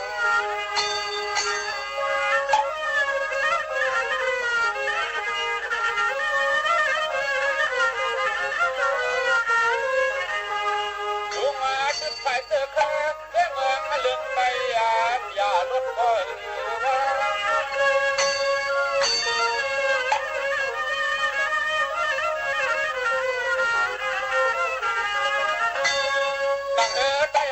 แก้มมาหัวหน้าโดนความสนลิ้นใจกุดใจตบหา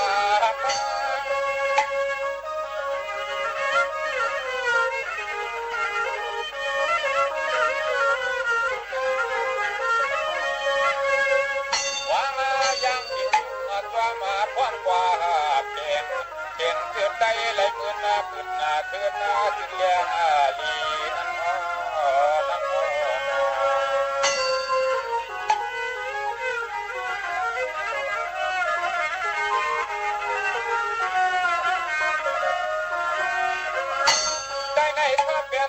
มันล้านออกสักยายามมันข้าปานวันอ่อนต่างว่างตะว่างเบิ่งเบิ่งเบิ่งลูกใจอับยันเบิ่งตานี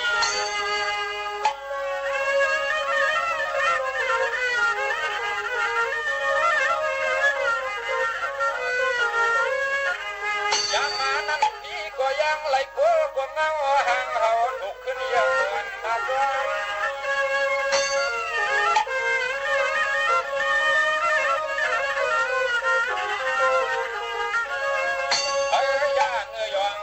ทุกมาจากนาขึ้นนาบนชื่นนากวางวางยังเกิดมา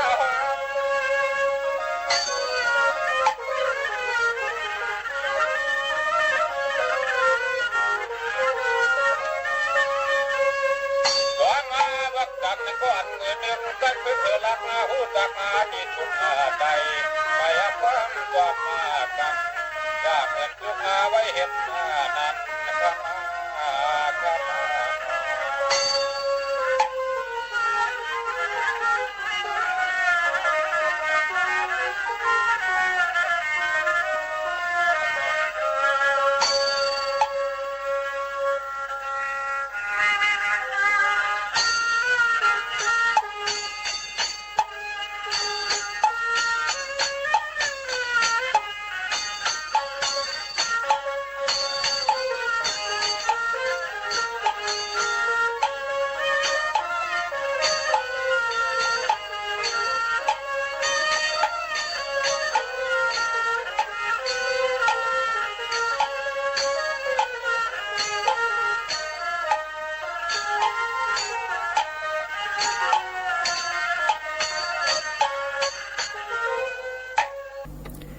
มื่อสูงค่าเมื่อสูงพี่น้องพุงยินถอมเฮาเขาตั้งเสียงค่ะชบกันดีนะตอนกันคงปล่อยเสียงเก้งใหม่ AM 147 กิโลเฮิรตซ์ค่ะเมื่อได้ถึงมาวันเสาร์ที่28เดือนธันวาคม32แห่งปลาย26เป็นเดือน5หมึก10ค่ำฮอดถึงมา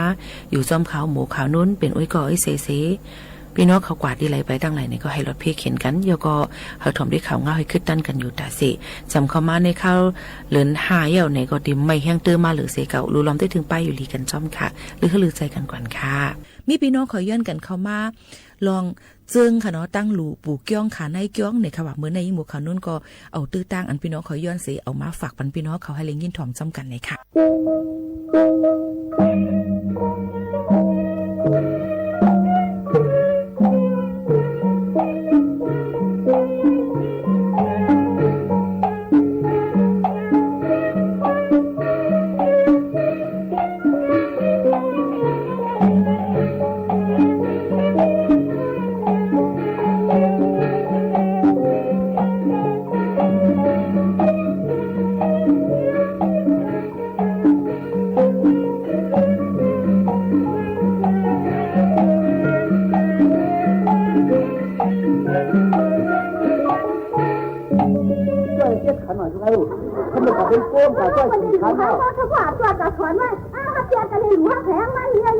อย่าตัวนั้นก็ต้องใช้เปียทุแล้วต้องใช้ได้ก็เป็นผมเคยกินข้าวหลูให้ทุกคนนะแม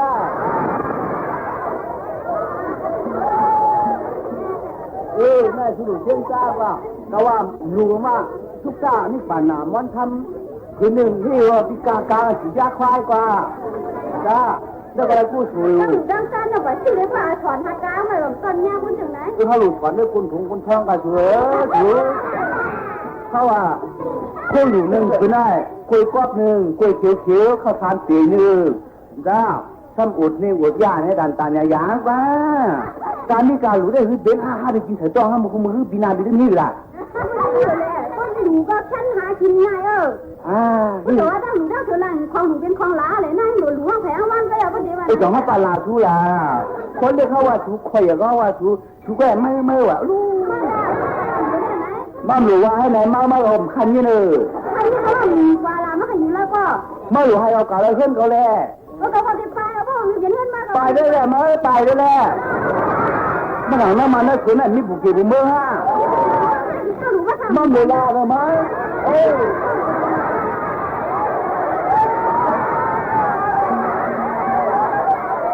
เรามาชอบกันไหนมาชอบกันรู้ว่ามันรู้ว่ากันน้ามันเดือดหนักหน้าบ่เมื่อไรก็เห็นอะไรบ่หาตัวกันรู้แน่ตัวกันกินได้รู้ว่าใครกินใครรู้แล้วก็กินกันรู้กันมาแล้วไหนกินรู้แล้วดูบอกตัวหมาโจ้เนี่ยนี่หานั่นตายขันมาโดดชัวท่าก่อนไม่วันไหนกับผมนอกน้ำพิษอะไรกันมั้ยไม่ใช่เนี่ยนะไม่ชัวมากูไม่ร่ำขวามาไม่มีเลย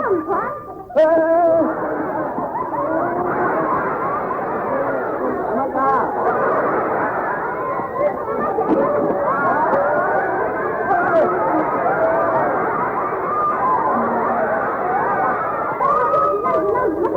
ไปตั้งหนูไปตั้งหลานแล้วไหนฮะไม่ตั้งอะไรลูกเดี๋ยวใครอยู่ว่าเราดีหรอไม่หรอมาอย่างไรก็ใครอยู่ก็มาแล้วก็อยู่แล้วแม่ก็ว่าคนเคยยังก็ห้างมาแล้วจะทำมาเป็นอะไรที่เกาหลีนั่นนะมันว่าที่นี่ก็ว่าเลี้ยงไม่แหมก็ว่าอันหนังมันเป็นหนังถึงน่ะเราลองนี้แล้วเราลองนี้ชูเราลองนี้เราลองนี้ชูว่า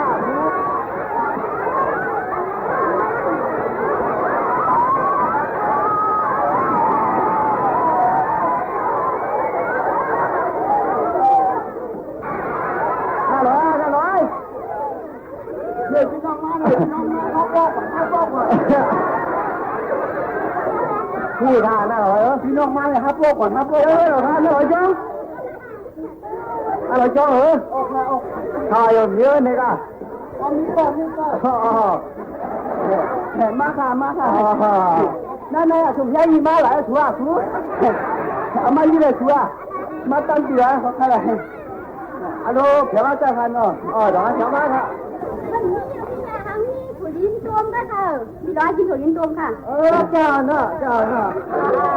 ไว้ขายกับน้ำเล่าพวกเราไม่ได้เนาะที่ไหนอะมันกะได้ว่าของลูกค้าด้วยเดียมันติดคิดตังค์ให้ร้องด้วยดีเลยมันใช่เดียวกันเนาะปุ๊บเนาะไม่ได้นะคะนั่งกันเลยนะนั่งกันนะคิดว่าอย่างขนาดน้องก็ยังคันรู้ไปกันนะเสียมอมาพวงขึ้นตีนะอันว่ามาเลยมาเลยฮัลโหลนี่เราจะใช้ก้าวค่ะก่อนมึงไงใช้สีปากค่ะเนี่ยสีปากจะข้าตันเต้นเลยมันเป็นยังไงเนี่ยไม่เนี่ยกำมันหัวจี้กับโม่น่ะไม่ร้อยยังมึงเนี่ยขลุ่มจ้างมดข่าวตัวเล็กจ้างไม่เอาใครไม่จำไปแล้วเลี้ยงด้านนั่นกับว่านั่นก็กันเลี้ยงให้มาใส่กันเลยล่ะมึงได้จ้างไม่ดันพี่น้องในวันเขาได้เมื่อเช้าเก็บได้การเรือเนี่ยเลี้ยงไว้หาเร็วพี่น้องขี่ว่าเมาป้ามดแถวนี่พี่น้องขี่พี่น้องล่าใส่ข้างนอกป้ามดแถวดีดูเจ๊ช่วยใส่สีปากมาที่ไหนสีปากเนาะช่วยเฉยเลยนะน่าร้อยก็ได้น่าเลยว่าสีปากเนาะน่าร้อยจะว่าเขาล่ะไว้ที่หาไปมาแล้วเงินเดือนอ่ะเงินเดือนอ่ะถูกเงินเดือนหมักตาแล้วไปยิ้มเลยก็เลยอ่านกันไปที่หาคนแค่ที่หาคนไหนน่าที่ว่าเราค่ะพวกผู้ไรคำบ้างผู้ไรคำบ้างเนาะที่ว่ามาข้างนอกเนาะทานกาวขนาดทานเนาะค่ะมันที่ว่าหมูค่ะเลยน่าที่โครงที่ทานกับเขาว่าเงินสีปากให้เขาทานตามค่ะอันโน้ตเจ้าพระเราไม่เจ้าก็ข้าที่ยงก็ท้องเจ้าเนี่ยไม่สีปากไอ้ที่โง่โซ่อะไรตัวนั่นเจ้าพระเจ้าเงินสีปากนะที่กันว่าข้างนอกใจหวันคาดเลยเฮ้ยไม่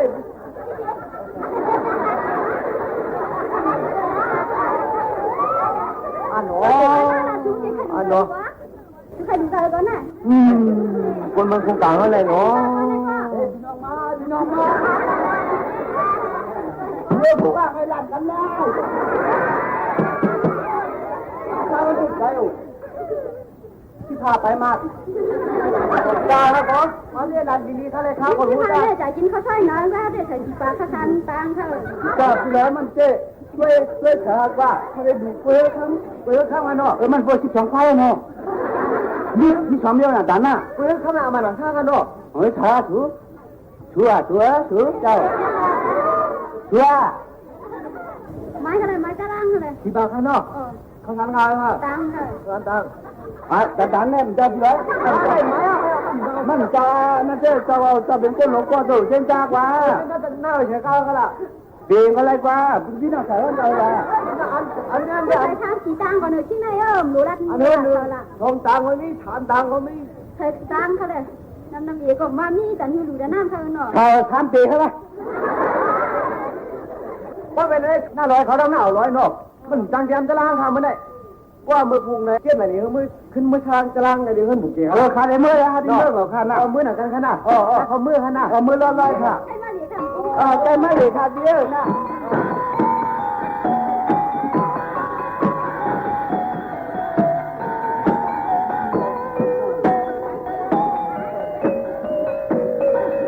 ฮัลโหลเจ้าจุกข้าเมืองกุนในวันเรามีของขับบวกแนวงองยักก็หรอกฮะกุนฉากเรียบานเดียวเนาะกุนติดนะเฮิรนปานเดียนข้าเขาเจี๊ยบพื้นเดี่ยมมาทางค่ะนะดีค่ะที่เปื่อนเอาชูว่าให้เลยค่ะว่าเขาก็ว่าดูกันได้ในร่างหลูเขาเราดูแต่ว่าน้องมันทุ่มขาไม่นะเดียมันเป็นรองนี้รองเนี้ยเขาขาไก่โคกขึ้นเมืองหมานี่ปานเขาอย่างนั้นเนาะพ่อเนี่ยคนไหนคนนู้นมีการขายอะไรพวกชิ้นเชื่อกันไหมเป็นเอาเครื่องสมรรถะมันต่ำกว่าทุกก็แต่ได้ถ้าว่าน้ำอ่ะกับใครดีไรก็ถือความน่ะผีมาเปลี่ยนได้ใช่ถือก็มันไหลออกกันหมดยัง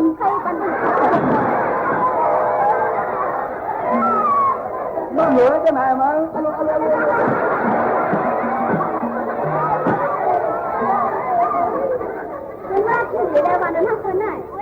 ว่า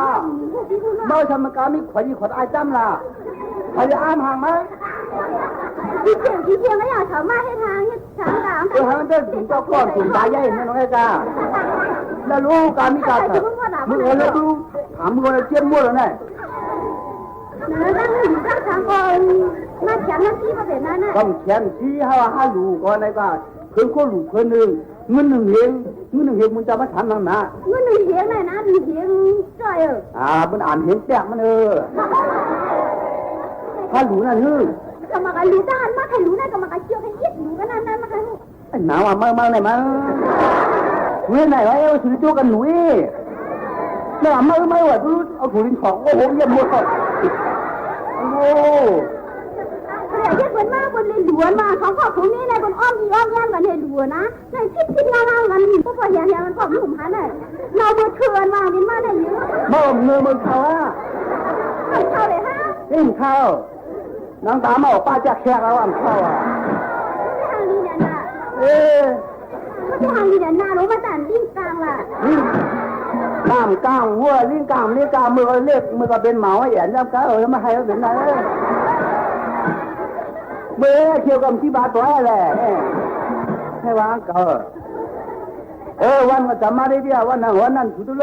กำผู้เจ้าเขามาแถวนั้นห้ามอายเลยนะเที่ยวหลุดเท้าก็เท้าเฮ้ก็ยาวนะหลุดลัดนั้นเนี่ยมันแห้งน้ำหนาละเลยตันอย่างก็สร้างเขาไปหาหลังเงินข้ามันมีเรื่องทำเดี๋ยวมากินล่ะเจอสายพองไว้พองว่าไปกับอีเมลถูกปะล่ะ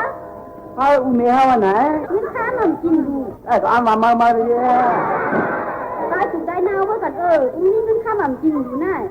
ดูอยู่ดูก็กำว่าแช่หมอกตัวหนาวเฮ็ดกว่าไม่ก็มันกว้างเขาดูก็กำลังเนี่ยเมื่อมันทำมากี่ร้อยอย่างหลังมึงยังไงไปจ้างมันเลยเฮ้ย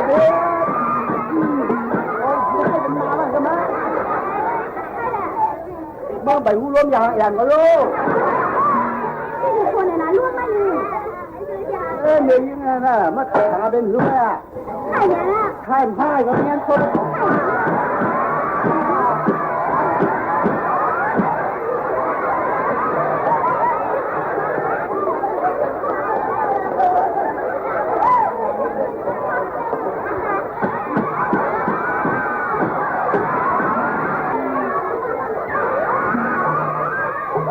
ไม่เฮ็ดทำไมนั่นเลยอะไรจ้างว่ามาเอาเองทันหลังไอ้นุ๊กก็จะดูช่างอ่ะมาทางเขาไม่เคยดูเขาไม่ดูไม่ละไม่เคยดูก็ไม่เฮ้ยไม่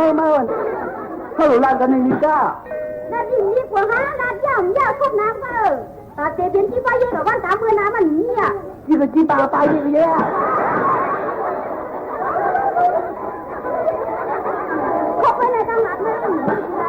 มาแค่จะจีป้ายการเขียนมันเลี้ยมาใครวะ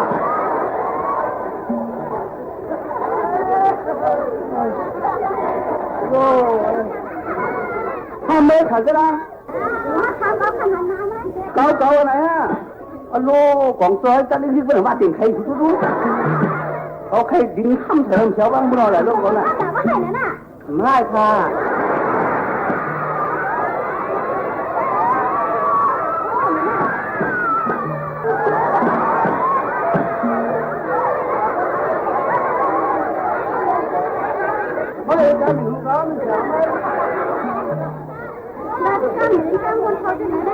ได้หึ่มเป็นกามแต่เมื่อเธอจะล่างแหละก็ว่าคนมาเอาทิ้งเพื่อนถือเย่สั่งเธอล่ะเมื่อหวังว่าพวงตั้งหูคนมาเขาเป็นเพื่อนคนมากไอ้เพื่อนไม่หูแต่เธอจะล่างน่ะก็มาดูนะก็มาของเราล่ะคนที่จ้างกันมาเลยแล้วมาบอกว่าเขาอยู่จนเดียวลาดต่อกันเรื่อยๆคือเขาบอกว่าไงยาว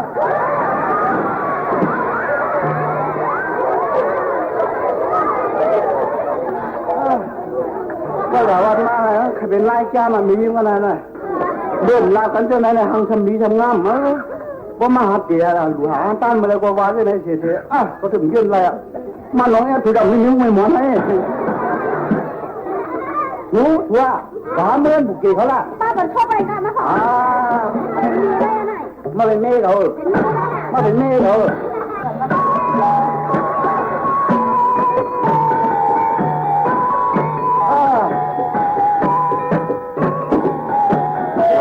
มาไม่เนี่ย đi cố nào đi mới phải tới ăn bơ mới có mấy lại nay này mới khai chăm mà thì đúng à là mấy cái tao thì Việt Nam làm có ớt luôn wow tự nhiên đi như này có đúng tôi phải chịu vào đây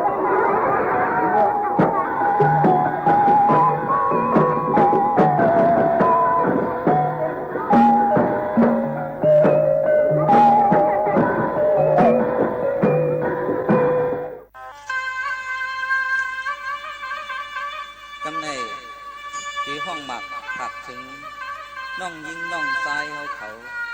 ซื้ออันหักตูหักใจเลยยุ่มเปิ้นง่ายดักเรียนยาเมากำนั่นเขาเลยผู้ภายวายขึ้นแบบสีกำในพี่อายเขาฟังเฮ็ดเปลี่ยนความส่งถึงมาไปถอนดังเสียงนาความรู้ยินใส่ใจเฮาเศร้ามาแก่เมืองในต่างหลายเมืองในต่างหลาย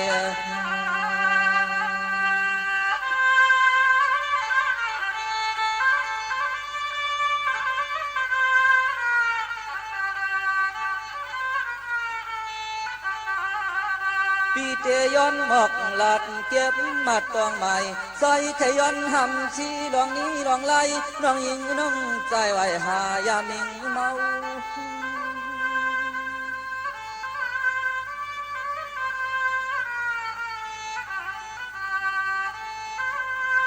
น้องใจเปียเลยกินซ้ำอยู่ไรป้อมเลยกินซ้ำเลือดไม่หือใครขึ้นวนจอมพายการดองคือเฮา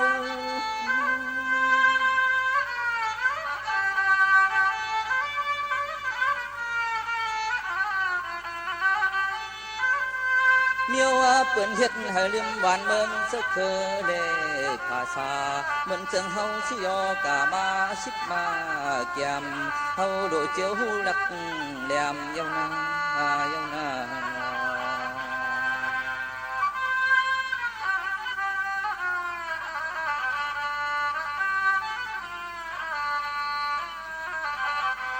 เสียมันคนเฮ็ดคนกะคนขายก่อนยังว่าเพื่อใครตาย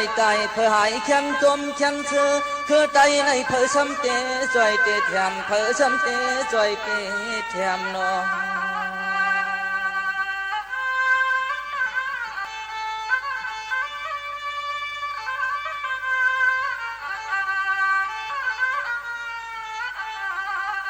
สามวันเตยลูปานสักตันแต่โลกาเฮลาติจานันจากคือความหึงยาว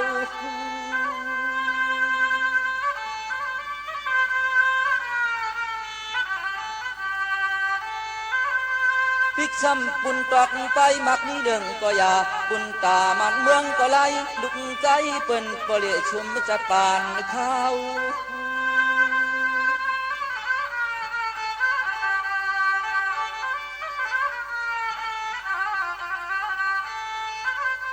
เมียวในมันจางมีบทไปอะไรตอบแจนเตอเจอลูกป่าลานเขาโดขึ้นไล่การเยาวนา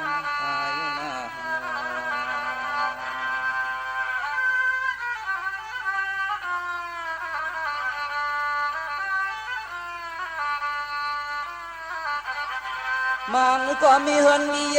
มีเมมีกา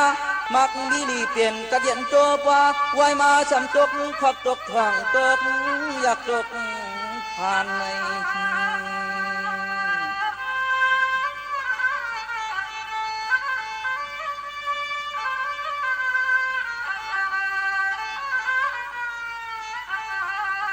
เพื่อว่าหาลองไปมักมีสักโลภะการที่เนื้อโลกโลกามีเรื่องนำกูต่าง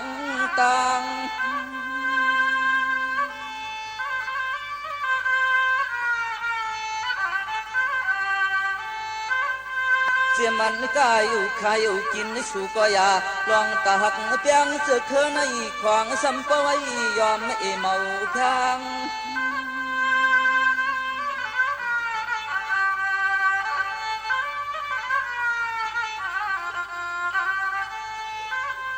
เขาความกันไว้วางลองลัดเสียนต่างอย่างอำชาเขาอย่าใจไว้ป้าอย่าก่อนความเฮ เขาอย่าจอมเด็บจอมตอมเยาวนา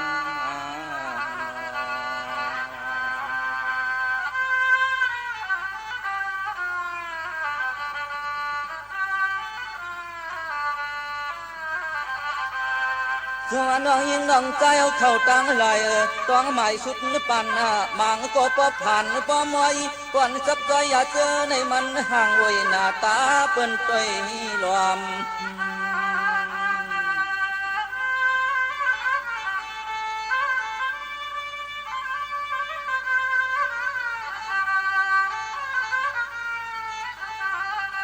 อย่าทางว่าเตจางปีหนึ่งแขนยอมรวมยกตัวจำกังคงข้างลูกเตียนมา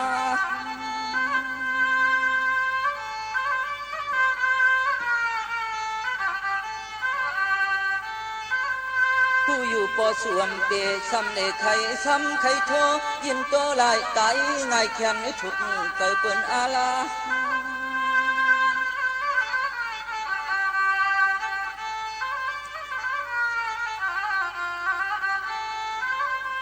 มาวนตัวนูก็ว่าตายกวบการมันเมืองหาหกก็ตายย่อยอมย้อนจอมอย่าแผ่นเปิดมี50จำอันให้เฮาอันซุ่มจะตั้งนำหาใน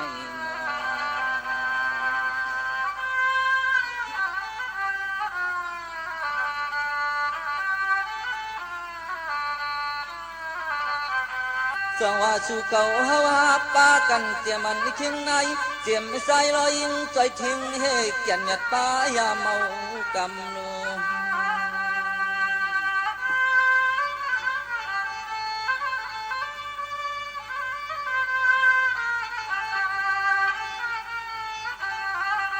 เขาโลดจอยไหวพึ่นออกเด็ดตั้งเสียงตั้งนำเชลเฮ็ดนำต้นปุ่นควันกาไปเช่นตั้งเฮา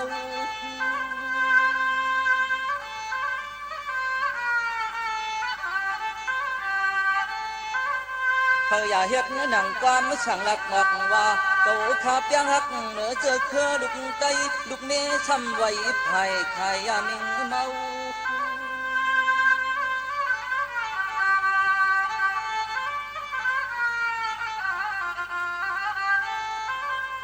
เพราะว่าบนเมฆกูเจอหน้าก็ปวดใจฮักเธออยู่มันเพียงอย่างมกเปิดจุกเธอมีอะไรเจียวกว่างเจียวหูแดงเจอยัง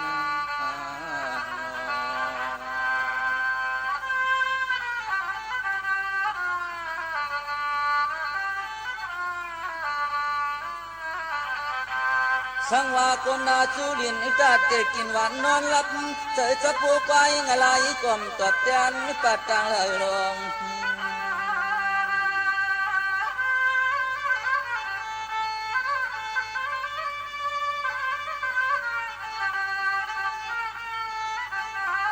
เฮาก็จึงเฮาป้อหูการลดดังเฮาป้อไว้วางเส้นต่างเก่าเฮาปลังมา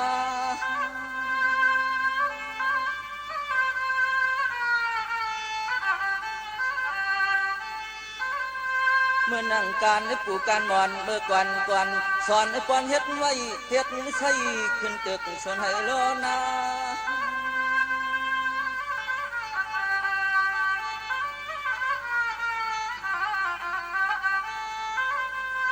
ย้อนหลดในป่ากูนำกูนี้ลองเทอันเดลีตัง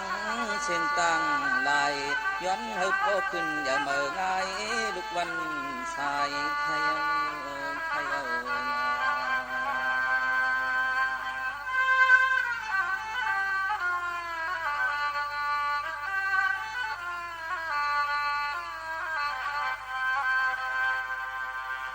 อ๋อค่ะเพ่งความปันกับพี่ไส้อ่องเต้งค่ะในซุ้มจะแซงหมอกก่อนใต้เฮาคาไหลห้องไว้ฝากดอนจูถึงพ่อแม่พี่น้องผู้ถ่อมเฮาเขาคือก็คือก้นตั้งหมดตั้งสิ่ง กูปันกูเส้นอะไรอยู่ในค่ะหมากถึงเกี่ยวกับเรื่องลองยาเมากับมือกูปอกได้ก็มืออ่อนตั้งได้ก็มีเฮิรนวิ่งรถมีกากันอยู่ถึงนานๆมาเนี่ยอีสังก็มีปลายว่าซื้อโคตัวเศร้าเก่ากาออมมองอันนี้ก็สัมปติเมียวในค่ะเนาะอันนี้ก็เป็นลองตั้งก้นติดจับยาเมากำกอบนั้นแหละย้ำพ้องแต่เหลียวนั่นก็ยาเมากำเพเตือนกว่ากูตีกูตั้งกูวานกูเมืองกูตีกูตั้งอ่ำเลือกว่าจันทานมันอ่ำเลือกว่าผู้อ่อนก้นยิงก้นใจอ่ำว่าค่ะก็นั่นแหละหลูเลยฟังกันไว้ลองอันอำลีนั่นอย่าไปกว่าสูงมืดมันล้าในก็ขยันฝากฟังไว้ปันปอมในพี่น้องเขาตั้งหมดตั้งสิ่งกูก้นตั้งหมดตั้งสิ่งอยู่ค่ะนะยังพ้องแต่เลียวคาฟิงฟ้าราศีแปลกเปิงเล็กไล่เหมือนกันค่ะรูรวมด้วยถึงป้ายอยู่ลีโตเจ้าเก่าหรือนั่นก็รูเลยรูรวมด้วยถึงตัวสัตว์อันนั้นค่ะเล่งไว้นั่นจอมเลยพักเย็นนั่งเกี่ยวว่าขาก็จังลู่จังตายกว่าเลยเหมือนกันก็ย้อนฝากฟังให้ปันเจ้าให้เจ้าสนเจ้าหน้าเขาตั้งหมดตั้งสิ่งกับนั่นแหละมาฝากไว้ปันปอมในพี่น้องเขาเจ้าหนังในจอมค่ะก็กำนำในเขาขาดเด็กก่อพื้นก่อไผ่ไกลกาเพราะว่าเขาขาดเตรับเตนอนเลยสังเตก็ให้สังเสมมากุลูมันมาพัดมาเป่ากูจังล่ามกว่ากูจังใหม่กว่าไรลองไรอันกำนั้นเลยหรือเอาน้ำนั่นขึ้นมาหดไผ่นั่นจอมไหนค่ะเหมือนกันค่ะคนราคาก็เหมือนกันค่ะนะเปิ้นปูเท้าก้นเก๋เขาเพราะว่าแต่ปังมิงกบกูกันคอปันป้อนอ่อนลีผู้ใหญ่ก้นลงเขาในเปิ้นก็เตว่าเพราะก้อนหนึ่งเป็นไฟก้อนหนึ่งก็หรือเลยเป็นน้ำเนี่ยค่ะอย่าไปเป็นไฟหนังกันไหนค่ะนั่นค่ะเนาะก็มาฝากตอนถึงกันเปิ้นก็ใครลาดว่าเฮาหมอคึงปองให้สั่งลองนาเฮิรนแต่ได้อยู่ซ่อมกันกว่ายินยาวข้าวหึงนั่นหรือเลยหมอเอากันว่าป้ากันเป็นเขาเย็นก็ป้ากันอุ่นในนั่นค่ะนะก็มาเขาก้อนหนึ่งก็จะเหลือเจอไหมแทงก้อนหนึ่งก็ขึ้นมาเพิ่มแทงในตีเป็นไฟกุ้ยในนั่นค่ะก็นั้นแหละกูลองกูอันนั้นมันย้อนกูเป็นไฟไหนค่ะคำไหนค่ะมาวนสอนที่ว่าลองน้ำในเขาค่ะมันก็ว่าห้อมรู้น้ำใจค่ะก้นเฮาคาในมนุษย์สาวค่ะสัตวะทั้งสิ่งหลุนนำเตว่ากุ้ยกะเพราะมันนำป่นตีนั่นเพียวอาลาเฮ็ดให้เป็นนำถ่วมนำนองนั่นจ่องมันเตลีค่ะอำลีนังเก่ากับนั้นแหละอีสังก็อย่าหลุดกึ่งงามกันหลุอย่าไปวนสอนให้มันมาเป็นป้อนหลุจะว่าเฮาหลุนำป่นตีในกอบเลยหลุเลยเพียงเป้งผ่ากลางว่างครึ่งกันกับนั้นพ่อแม่พี่น้องเขาก็เหมือนกันค่ะเตฮักเพ้อเตจังเพ้อเตว่าหังเพ้อสิว่าหลูเลยมีไว้ใจผ่ากลางว่างคืนเสเปิ้นไข่ลีก็เย่าเปิ้นไข่จ้าก็เย่านะคะเพราะว่ามันก็ตึ้งตีก้นหนึ่งก้อนในอ่ำเจว่าลีดังหมดดังเสียงก้นหนึ่งก้อนในอ่ำเจว่าจ้าดังหมดดังเสียงอ่ำลีดังหมดดังเสียงอ่ำเจค่ะนะมันก็ตึ้งตีมีล่นแกนมันอยู่ว่าคนก็นั่นมันอ่ำลีเสตาลองพ่อนลีอันมันเฮ็ดสั่งอันนั้น1 2 3 4มันก็ขับใหญ่ลงมาปันพ่อนลีเฮาขายอยู่ในกำนำพี่น้องแต่เฮาค่ะนั่นป้อเปิ้นรวมเหี่ยวเนี่ยเต็กโจมให้เหยียบป้อคำลีนงกะคำตีนงกะอ่ำปันเปิ้นเลยออกมาพุดเลยเกิดมาใกล้ๆมีกันค่ะนะก็นั่นแหละอย่าไปเอาลองตั้งข้าวย้ำอิดอ่อนอีอ่อนก้อยสิมาจันกันตัวกว่าซึ่งหลังไหนเนี่ยค่ะแค่ฝากฟังให้ปันกำนำเป็นค่ะเพราะเปิ้นมากเปิ้นมีเปิ้นอำนี้เสียตาก็อย่าเปิ้นเคยเป็นนั้นก็อย่าแล้วยุกยองเปิ้นเขานั่นลีเป็นนั้นมีเงินเขาก็ลำหนึ่งหนาในก็อำเจอนังเก่าเนี่ยค่ะหรือเลยไว้เจอผ่ากลางว่างคืนค่ะเขามีนั่นเขาให้อยู่เลยมีมาเขาขี้เน็กติ๊กเตียงก้นวันก้นเมืองหิมีมาเขาเฮ็ดสั่งเลยมีมาเขากล้าขายเลยร้องตั้งสมัครชื่อว่าเขาเลยมีมาหรือเลยด้วยจอมว่าพ่อนดีพ่อนจ่าอันนี้อันจ่ามันมีไว้อยู่ใจว่าป้อเปิ้นมีก็ใจอยู่ค่ะไผมีเงินก็มันเป็นเจ้าไผมีเขาก็มันเป็นคุณเกยค่ะเฮาคาขึ้นหรือวนสอนได้แทงว่าอันเขามีเนื้อนั่นเขาเป๊กกินได้เตียงเขาจึงหืออันเขามีอยู่นั่นเขาเฮ็ดกันเลยลองตั้งอันถูกแม่นเฮมีอยู่อันเขามีมักมีเงินค้ำอยู่นั่นเขาเฮ็ดจึงหือในถูกดีเลยไว้เจอผ่ากลางว่างคืนสิแจกแพ้กันป้อข่าวโมแจกเพชรอันดีอันจ้าเนี่ยเฮาได้อยู่ง่ายลงเจอในจอมกวนมนุษย์สาวขายอยู่ในค่ะยุ่มยำว่าเจ้าหนังในเซเอาลองธรรมะตราใส่ใจเกี่ยวก่อเฮ็ดลองตั้งดีกันนำค่ะนะอย่าไปเฮ็ดลองการมือการให้กันเสียอิดในย้อนฝากฟังไว้ปันตั้งหมดตั้งเสียงกูก้นอยู่ในค่ะอยู่ซ้อมขาวยิ่งโมขาวนุ่นเสื้อหนังในก็ปีน้องๆเขาขานั่นกำน้ำกดตีลาดมาว่าเดี๋ยวเลยเฮ็ดซึ่งหือละกวนเขาขานั่นเกิดมาอ่ำเลือกอะไรหรือมันเป็นวดก่อนวันหลังนี่อย่าไปว่าค่ะวดกลางวันหลังนั่นวนว่าเฮาเฮ็ดลีเหมือนไหนอำไรเมื่อไหร่มาพุกมาฮื้อมาแต่ไรลีอยู่อย่าไปวนว่าอันเนาะเปิ้นเฮ็ดลีก็เฮ็ดลีมากก็คือกำไรลีเฮ็ดจ่ายกันอย่าไปวนล่าๆไหนค่ะมึงก็ขยันฝากฟังให้ปันซ้อมยิ่งซ้อมเข้าใจค่ะพี่น้องเขากับสืบทงตักกันเข้ามาปันแห้งเจอกันแต่เป็นซึ่งคือก็ยาวเขาขาขึ้นเด็ดถอมดังห้องไปเสียงเขาขายอยู่ในปันแห้งเจอกันเข้ามาจังหนังไหนและแฮบสิงตุ้มย้อนจังหนังไหนก็เป็นพ่อลีดาผู้ซัดรายการก่อนหนึ่งในยาวเนี่ยค่ะตอนจนถึงปอแม่พี่น้องเขาตั้งหมดตั้งเสียงเนี่ยค่ะนะก็เป็นข่าวเงาลองเพ กึ่งกลางอันอำไข่เป็นอันอำไข่ให้มันเป็นฉะนั้นก็ยังตึกมีมาอยู่เนี่ยค่ะเพราะไว้เสียข้าวกระเดียวก็เตมีเป็นข้าวใหม่ดังใจค่ะหมอกวันกองกวนหมูอันเปิ้นเผาเยยาจ้อมให้จ้อมถึงจ้อมเลยก็เตมีมาเพอันนี้แล้วค่ะเป็นดังเป็นลุ่มถวยใจก็เตมีมาน้ำก็หลุเลยตนกันเสือเจอเฮกกังไว้กูคนตั้งหมดตั้งเสียงค่ะถอมด้วยจึงปู่ตั้งหลู่ปู่ก้องค่ะนายก้องเนี่ยค่ะสืบถอมด้วยค่ะ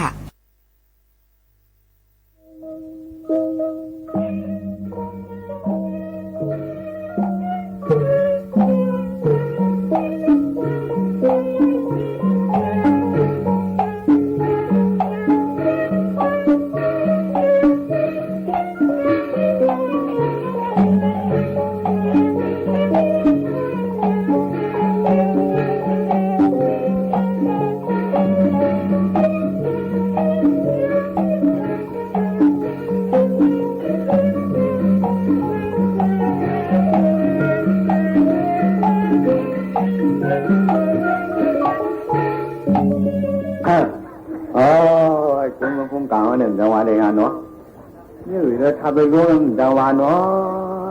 ถ้าใครดูไอ้นี่กับนิทานหายใจโฟนนิทานจังหวะจังหวะเนาะมันเป็นการหันเลยขนาดเนาะข้าวขอเต็มว่าจังหวะค่ะนี่ค่ะเนาะเมื่อไหร่ทำเป็นมือเป็นวันมันนะคะเนาะจ้าร้อยหนังใช้โมเดลมีลงจอดังโมลงจอนั้นจังหวะเนาะต้องเอาละแล้วเขาได้จะโจนโน้ตเรียกคนเขาเราไม่ให้ขึ้นหนูมาทักกันที่แต่จะได้กันเลยจ้ากว่าอะไรกันนะลองตาลองเกี่ยวลองมนเห็นหรือเห็นตาเห็นพอเห็นล่าไม่งานครับเลยว่าเขาว่าเหมือนไม่ต้องไม่หย่อนในวันในฉุนเอาขนาดนี้เนาะที่ถุงมือกูเห็นเอาขนาดนี้ถุงมือดาวอื่นหัวหน้าลอยขนาดนี้นะเนี่ยยังกูเลยจ้องขนาดนี้กูเลยจ้องขนาดนี้จังหวะขนาดนี้ขาดมาทางห้องคอยหางกันเนาะกำลังผมปันมาค่ะเขาไม่ถึงเงินค่ะไม่ถึงเงินเหรอกัน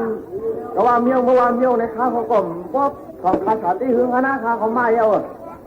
นี่ว่ามันก็ห่างจ้านี่เป็นเรื่องเลยว่าเด็กเขาได้มาฉลางก็ห่างตายเนาะก็มาลองแล้วหลู่เฮ็ดเนี่ยหลู่ช่างหลู่ฟ้องเนี่ยก็ร้อนยิ่งร้อนใจเขาเลยมีเกินเนี่ยก็มีร้อนใจฮะชมเข้ากานะว่ากว่าทั้งว่ากว่าร้อนยิ่งร้อนใจเลยมาหลายยี่หลายใจมาควรคุยเทียมข้าวเทียมหนุ่มบอกกันมาเยอะหนุ่มยันตาเลยคุณได้มาบอกร้อยชุมมาได้ลองจดตั้งหมดในวันไหนเนาะ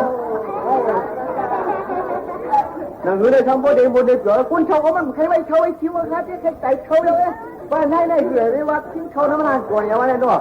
ตอนหนังเขาเลยอยู่ไรจ้าไหนว่าอะไรรู้เขาทำว่าอะไรเป็นนองคนตั้งเกิดนั่นนี่ก้อนลื่นเลยในก้อนลื่นหน้าใครวันนี้เอาหน้าเขาชอบเขาก็ได้นะไหนทำโมเดลน้าหนองน้อยฟ้าเท่าไหร่ด้านหลังน้านี่วัวกันนั่งเขาคนเขาเลยจ่ายเข้าก่อนกว่าเจอกันนะนั่งให้แต่งเฮ้ยนี่นะ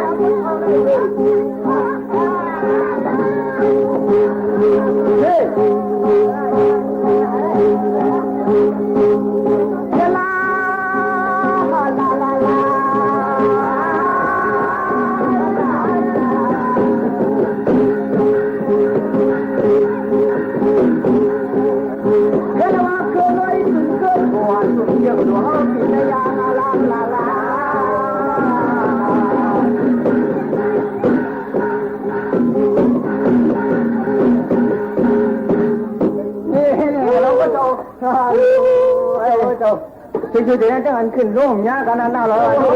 เป็นน้ำว่าเขามาเนาะจะร่มหลังว่าเราลองต้านในหนาเพราะว่าคนเขาหมอนจอนบนตอนนี้นะเป็นน้ำถูกเลยว่า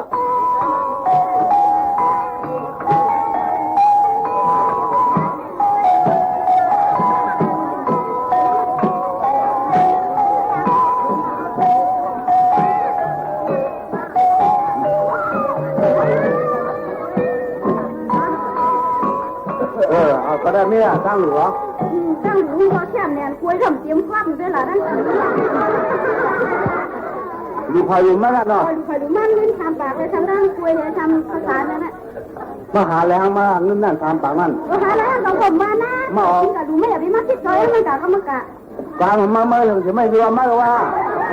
ตั้งหลุมนั่นถามขึ้นเมื่อสีดังที่วันนั้นได้ละ อ๋อไว้ใจเจนาลีเลย เปลือกถั่วลิ้นทางถึงว่ามึงเจ็บแต่หน้าจะเป็นวันนี้เลยล่ะโค้งหล่นเต็มครอบนิดกิโลมากก็เข้าตั้งนั่นโค้งน่ะเป็นหัวน่ะเป็นอาเต้แต่นั่นเขาว่าเป็นหนูแก่แต่นั่นหนูแก่เลย มีตอนกินแก่เลยมีการเรียนแก่เลย ได้เวลาตอนนั้นเงินทำปากมาเอาอันนี้เราเดือดของมา เอาก็เลยเอาเงินเงินก่อนนะ ไอ้เงินของเงินมาเนี่ยก็กันหาหือไปเตียกมันมา มันกะละคนเป็นป้าเขาเป็นคนหลุดป้าตาเนาะนะ เราไม่ชวนคิดกินอะไรอย่างนั้นได้ ก็ไม่อยู่นั่นน่ะเบื่อเป้าใช่อ่ะโอ้ยอย่างเงี้ยเสียงกองเสียงมองคำว่าต้องคุ้มรับจ้างเหรอเนาะก็ได้เสียงคนให้นั้นแต่ไม่ใช่การวันเขาว่าเอาใครดูเพื่อนพึ่งมาทำดูละ ก็มาดูย้ายมั่วละตั้งดูใครตั้งดูมันเคยมองดูบ้างเลยจะเต็มมาอย่าให้ย่ามเที่ยงให้ปัญญาไม่เขาได้ครับแม่หรอกจ้าเขาเปลี่ยนแขนมาเนี่ยล่ะก็กำใจหือตัวบอลในเท้าเบี้ยงกันในเขาเยี่ยมตัวเมื่อกำนันหนังกันน่ะใครมั่วยาเยี่ยมกับฟ้าเขาช่วยนาลูกหลานอันชื่อน้ำมันน่ะสวนในป่าก็นั้นบ้านเราเมื่อหรอก็ถือว่านะก็มีกองทัพเขาแหละเดี๋ยวมามองเด็กน้ำเนี่ยก็มองเขา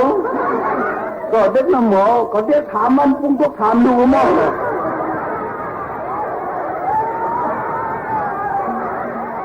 ต้องถามเจอเลยปันเที่ยงเจอตั้งหมดตั้งสิงสีมือพุกมาจ่องขึ้นมาหกมาทบกันเที่ยงตั้ง AM 1476กิโลเฮิรตซ์ขาวหมูขาวนุ่นเป็นผู้จัดรายการสีตอนแต่วันเมื่อในก่อฝากไว้ปันหลายลองในอันตั้งเพียงความลองจึงลองข่าวเงาข้าวกัดเดี๋ยวก็น้องเพกึ่งกลางจอมเสียนดาสายตั้งเอามาฝากตอนจุดถึงกันเสื้อหนังไหนอำพันใจมือพุกมาขึ้นถ่อมแทงมือพุกยี่หมูขาวนุ่นก็ยังเตะเอามาป้าตั้งธรรมดาอันเหม่อฝากตอนจุดถึงพี่น้องเขาเสียเพียงความหวานหูถูกเสือเยาก็ข่าวเงาหลายลองในอันอยู่ค่ะนนแต่วันเมื่อในยิ่งจุ่มขอบเสือตั้งสิ่งลาดสังก็เฮดอกก็สังก็เฮมันนาการให้ขึ้นใหญ่กูก้นตั้งหมดตั้งสิ่งให้อายุยาวยืนห่างหลีกึกปืนกันกว่าวันดาเมื่อนากันกูก้นตั้งหมดตั้งสิ่งค่ะม้อนค่ะขอบใจค่ะโอค่ะเมื่อสงท้ายกำเลยขาวใจวนขอบจัดแชงยังก่อนหนุ่มคือได้ความหุ่นเจียงใหม่ๆหนึ่งในเตมาเราบนคนใจบันก้ามันคือว่าความกันคำยิ่งไรเลยอันนั้นแค่เราไปทำในคำท้าย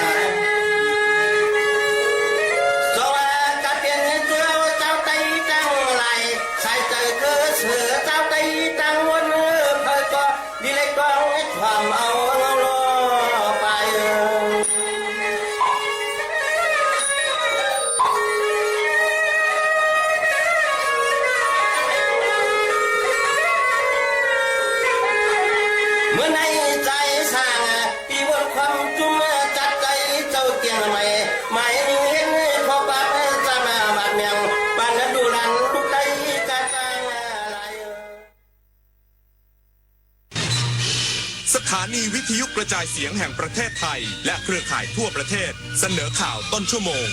รู้เร็วรู้จริงเกาะติดทุกสถานการณ์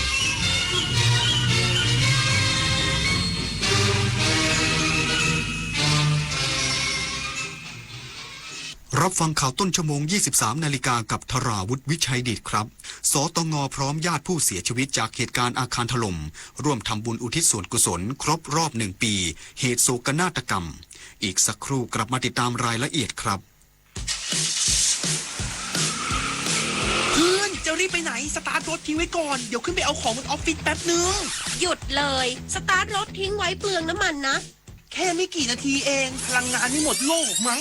คำว่าแค่แป๊บเดียวของทุกคนรวมกันหมายถึงพลังงานมหาศาลที่ถูกทิ้งไปเปล่าๆเลยนะจริงด้วยนึกว่าเรื่องเล็กแต่มันเรื่องใหญ่กว่าที่คิดอีกนะเนี่ยร่วมกันประหยัดพลังงานเพื่อประเทศชาติและโลกของเรา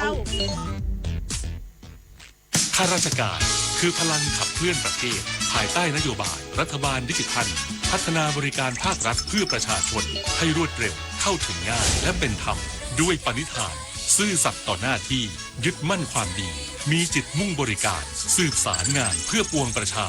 ทุกภารกิจยึดมั่นหลักธรรมาภิบาล1 เมษายนวันข้าราชการพลเรือนร่วมทำงานด้วยหัวใจเพื่อประเทศไทยที่ก้าวหน้าและยั่งยืน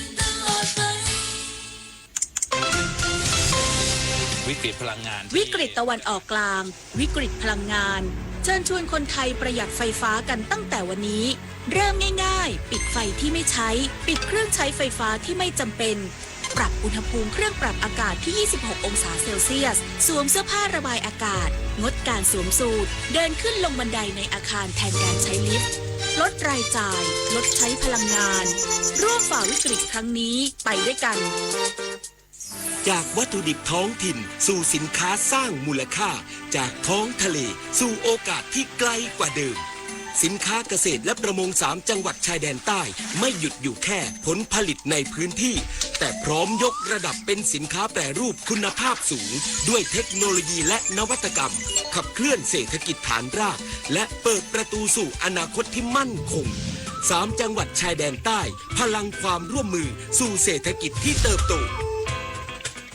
สำนักงานการตรวจเงินแผ่นดินพร้อมญาติผู้เสียชีวิตจากเหตุการณ์อาคารสตง.ถล่มร่วมทำบุญอุทิศส่วนกุศลครบรอบ1 ปีเหตุโศกนาฏกรรมพร้อมทวงขอความจริงและหวังให้เป็นบทเรียนเพื่อปรับปรุงมาตรการความปลอดภัยป้องกันการเกิดเหตุซ้ำรอยวันนี้ที่อาคารสำนักงานการตรวจเงินแผ่นดินหรือสตง.ย่านจตุจักรได้จัดพิธีทำบุญครบรอบ1 ปีเหตุการณ์อาคารสตง.ถล่มจากแรงแผ่นดินไหวเมื่อวันที่28 มีนาคม 2568เป็นเหตุให้มีผู้เสียชีวิต93 รายสูญหาย3 รายและบาดเจ็บ8 รายโดยในวันนี้ญาติและครอบครัวของผู้สูญเสียได้เดินทางมาร่วมทำบุญอุทิศส่วนกุศลภายในพื้นที่อาคารร้างโดยมีนายคณพจน์หงสาวรางกูลรองผู้ว่าการตรวจเงินแผ่นดินเป็นตัวแทนเข้าร่วมพร้อมนิมนต์พระสงฆ์มาประกอบพิธีท่ามกลางการอำนวยความสะดวกจากเจ้าหน้าที่ที่เกี่ยวข้องขณะที่ญาติผู้เสียชีวิตยังคงเรียกร้องขอความชัดเจนถึงสาเหตุของเหตุการณ์ที่เกิดขึ้นโดยระบุว่าตลอด1 ปีที่ผ่านมายังไม่ได้รับคำตอบที่ชัดเจนและต้องการให้ผู้เกี่ยวข้องออกมารับผิดชอบโดยหนึ่งในครอบครัวผู้สูญเสียเปิดเผยว่าแม้จะได้รับเงินเยียวยาแต่ไม่สามารถทดแทนชีวิตของคนในครอบครัวได้พร้อมสะท้อนความเจ็บปวดและความคิดถึงที่ยังคงอยู่ทุกวันผู้เสียชีวิตบางรายเป็นเสาหลักของครอบครัวทำให้ครอบครัวต้องเผชิญกับความยากลำบากหลังขาดรายได้หลักทั้งนี้ครอบครัวผู้สูญเสียต่างหวังว่าเหตุการณ์ครั้งนี้จะเป็นบทเรียนสำคัญเพื่อให้เกิดการปรับปรุงมาตรการความปลอดภัยและไม่ให้เกิดโศกนาฏกรรมซ้ำรอยในอนาคตท่าอากาศยานหัวหินจังหวัดประจวบคีรีขันธ์เร่งพัฒนายกระดับศักยภาพการบินภายใต้แนวคิดสนามบินมีชีวิตรองรับผู้โดยสารที่มีแนวโน้มเพิ่มขึ้นต่อเนื่องนางสาวชนัฐฐาศรีเจริญผู้อำนวยการท่าอากาศยานหัวหินจังหวัดประจวบคีรีขันธ์เปิดเผยว่าในการประชุมคณะกรรมการพัฒนาการให้บริการท่าอากาศยานหัวหินได้มีการหารือถึงการดำเนินกิจกรรมภายใต้แนวคิดสนามบินมีชีวิตด้วยการเปิดพื้นที่ให้ชุมชนนำผลิตภัณฑ์โอท็อปมาจำหน่ายภายในสนามบินการเปิดเส้นทางบินระหว่างประเทศโดยเสนอให้มีเที่ยวบินตรงจากสิงคโปร์สู่หัวหินเพื่อรองรับกลุ่มนักท่องเที่ยวโดยเฉพาะนักกอล์ฟชาวต่างชาติช่วยเพิ่มศักยภาพด้านการท่องเที่ยวส่วนความคืบหน้าการขยายรันเวย์และปรับปรุงพื้นที่โดยรอบสนามบินคาดว่าจะแล้วเสร็จภายในเดือนสิงหาคมนี้เพื่อรองรับผู้โดยสารที่มีแนวโน้มเพิ่มมากขึ้นต่อเนื่องโดยเที่ยวบินเส้นทางเชียงใหม่หัวหินของสายการบินแอร์เอเชียมีผู้โดยสารกว่า 5,800 คนในเดือนมกราคม 2569 และ 5,210 คนในเดือนกุมภาพันธ์ 2569 และคาดว่าจะเพิ่มสูงขึ้นในช่วงเทศกาลสงกรานต์นี้โดยได้เตรียมพร้อมจัดกิจกรรมต้อนรับนักท่องเที่ยวด้วยวัฒนธรรมไทยในวันที่ 10 เมษายนนี้ที่ท่าอากาศยานหัวหิน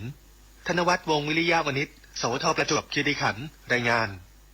กรมทรัพย์สินทางปัญญากระทรวงพาณิชย์ประกาศขึ้นทะเบียนสิ่งบ่งชี้ทางภูมิศาสตร์หรือ GI ให้กับปลากระพง2น้ำสมุทรปราการเพื่อยกระดับสินค้าและสร้างความเชื่อมั่นให้กับผู้บริโภคการขึ้นทะเบียนครั้งนี้มีเป้าหมายเพื่อเพิ่มมูลค่าสินค้าและช่วยให้ผู้ประกอบการสามารถจำหน่ายได้ในราคาที่เหมาะสมและมีเสถียรภาพพร้อมทั้งส่งเสริมการรวมกลุ่มของเกษตรกรและการพัฒนาเศรษฐกิจชุมชนในพื้นที่อย่างยั่งยืนสำหรับปลากระพง2น้ำสมุทรปราการมีการเพาะเลี้ยงในพื้นที่อำเภอบางบ่ออำเภอเมืองสมุทรปราการและอำเภอพระสมุทรเจดีย์ซึ่งมีลักษณะเป็นระบบน้ำ2ประเภทคือน้ำจืดในช่วงฤดูฝนและน้ำกร่อยในช่วงฤดูร้อนส่งผลให้ปลาเจริญเติบโตได้ดีปลากระพงที่ได้มีลำตัวอ้วนเนื้อแน่นสีขาวนุ่มรสชาติหวานไม่มีกลิ่นคาวหรือกลิ่นโคลนสามารถจำหน่ายได้ทั้งแบบสดแช่แข็งและแปรรูปเป็นปลาแดดเดียวปัจจุบันมีผู้ประกอบการในพื้นที่กว่า166รายมีกำลังการผลิตรวมมากกว่า 4,400 ตันต่อปี และสร้างมูลค่าทางเศรษฐกิจสูงกว่า 536 ล้านบาทในปีที่ผ่านมา ทั้งนี้การขึ้นทะเบียน GI จะช่วยเพิ่มศักยภาพการแข่งขันของสินค้าไทยในตลาดทั้งในประเทศและต่างประเทศและเป็นอีกหนึ่งแนวทางสำคัญในการขับเคลื่อนเศรษฐกิจฐานรากให้เติบโตอย่างต่อเนื่องน้ำมันจะหมดหากไม่งดลดการใช้ประหยัดน้ำมันประหยัดไฟช่วยประเทศไทยยั่งยืนจบข่าวธราวุฒิวิชัยดิษฐ์อ่านรับฟังข่าวครั้งต่อไปเวลา 6 นาฬิกาครับติดตามข่าวที่นำเสนอไปแล้วได้ที่ www.thainews.prd.go.th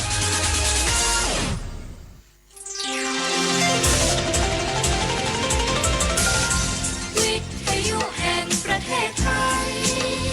ให้ความรู้คู่ความสุข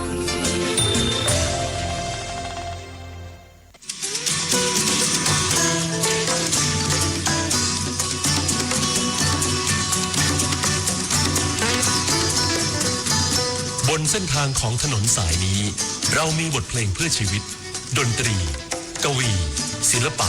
วัฒนธรรมวรรณกรรมมาฝากคุณทุกวันเสาร์และอาทิตย์กับเราที่นี่ถนนดนตรี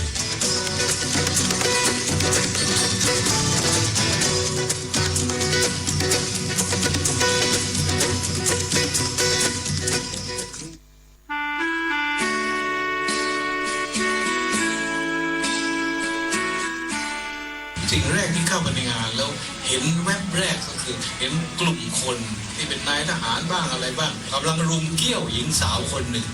ซึ่งอยู่ในงานเนี่ยเป็นโทนสีที่แวบออกมาแบบรุนแรงมากคือเป็นคนสวยที่สุดของงานนั้นนะเราก็เลือกไปว่าเด็กคนนี้เคยเห็นจำได้ว่าเธอน่าจะเป็นดาวของมหาวิทยาลัยเพิ่งเรียนจบเรียนได้เกียรตินิยมอันดับหนึ่งเป็นคนที่จะถวายช่อดอกไม้เมื่อท่านเสด็จมาทุกครั้งเราก็ไม่ได้สนใจอะไรก็พาได้ซอฟต์ดริงก์แก้วก็เดินไปหลังโรงแรมไปนั่งที่โต๊ะหินอ่อนมองทะเลตอนประมาณ5 โมงครึ่งเกือบ6 โมงฟ้ากำลังมุ้งมิ้งจะเข้าใต้เข้าไฟความสวยมากปรากฏว่านั่งอยู่สักพักหนึ่งก็มีเสียงเดินมาไอ้ไม้หินอ่อนมันยาวนะปรากฏว่าเดินแล้วรู้สึกเสียงที่เดินมามันนั่งอยู่ที่อีกมุมหนึ่งของโต๊ะหันไปดูตกใจมากว่าในความรู้สึกเพราะการเป็นหญิงสาวคนนั้นคนที่สวยที่สุดของงานมันนั่งอยู่ใกล้ๆก็นั่งนิ่งนึกอะไรไม่ออกสักพักหนึ่งก็มีเสียงเปรยขึ้นมาว่าพี่คะแสดงว่าเธอไม่รู้ว่าผมมาสอนหนังสือว่าเรียกพี่คะเธอเพิ่งเรียนจบยังไม่รับปริญญาเลยตอนนั้นก็ปรากฏว่าผมถามว่าครับเธอถามผมเห็นแววตาของเธอที่มองไปข้างหน้าฟ้าที่กำลังมุ้งมิ้งชี้ไปที่ข้างหน้าพี่ว่าเส้นขอบฟ้ามีเจ้าของไหมผมใจหายวาบลงไปอยู่ตาตุ่มเลยนึกในใจว่าไอ้กูเป็นกวีหรือเธอเป็นกวีวะก็เลยกลายเป็นไอ้เบื้อนนิ่งไม่สามารถตอบอะไรได้เลยนั่งกันอยู่สักพักก็ต่างคนก็ต่างลุกก็เข้ามาในงานผมก็กลับบ้านนะเธอคงจบอยู่แค่นั้นนะครับแต่ผมไม่จบบางคนก็กลับมาบ้านแล้วไอ้คำถามที่มันก้องอยู่ในหัวพี่ว่าเส้นขอบฟ้ามีเจ้าของไหมตื่นเช้าขึ้นมาต้องขับรถจากหาดใหญ่เพื่อไปทำงานที่สงขลาไอ้คำถามเนี่ยมันก็จนกระทั่งเที่ยงวันนั้นนะผมต้องกลับไปนั่งที่เดิมที่โต๊ะตัวนั้นนะที่โรงแรมนั้นนะแล้วก็ทำอะไรบางอย่างคือเขียนบทกวีขึ้นมาชิ้นหนึ่งที่ชื่อว่าที่เธอถามซึ่งเป็นที่มาของเพลงที่โด่งดังเพลงหนึ่งของพงเทพโดยชำนาญเพลงตรงเส้นขอบฟ้า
ก็มาชั่วโมงสุดท้ายของทนดนตรีในคืนวันเสาร์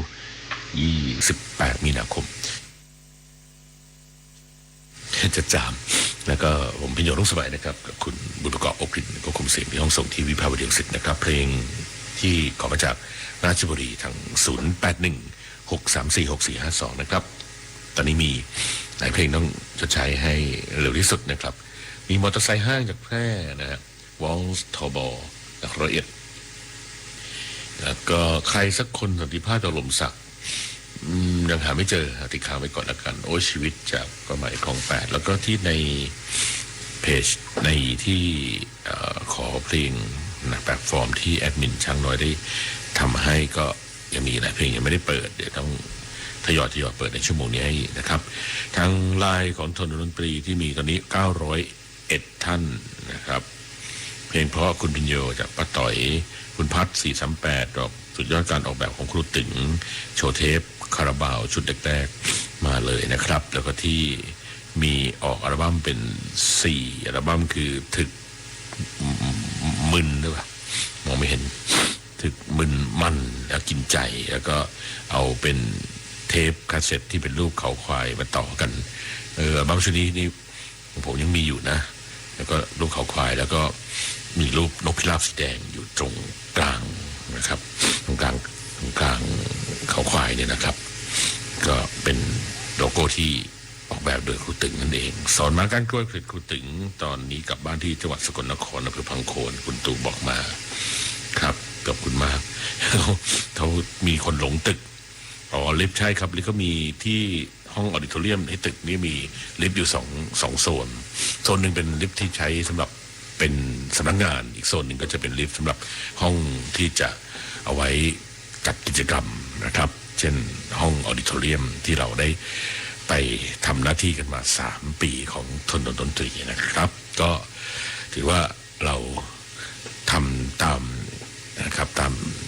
นโยบายทุกอย่างเรียบร้อยแล้วที่ท่านอธิบดีสุรไทยและเกษมได้มอบหมายให้กับ1มีคนเข้าชมเต็มทุกๆรอบ2มีศิลปินมาใช้เวทีแห่งนี้เพื่อสร้างสรรค์ผลงาน3บันทึกรายการเพื่อออกจากทางช่อง NBT ทุกวันเสาร์4 ทุ่มถึง5 ทุ่มแล้วก็ถนนดนตรีทาง FM 92.5 เมกะเฮิรตซ์3 ทุ่มถึงเที่ยงคืนและไลฟ์นะครับในวันที่จัดแสดงเพื่อจะทำหน้าที่ในห้องในโซเชียลนะครับแล้วก็มีเรตติ้งนะฮะที่จะได้มีผลตอบแทนและผลตอบรับเข้ามานะครับว่ามีจำนวนผู้เข้าชมได้มากน้อยแค่ไหนอันนี้ก็เป็น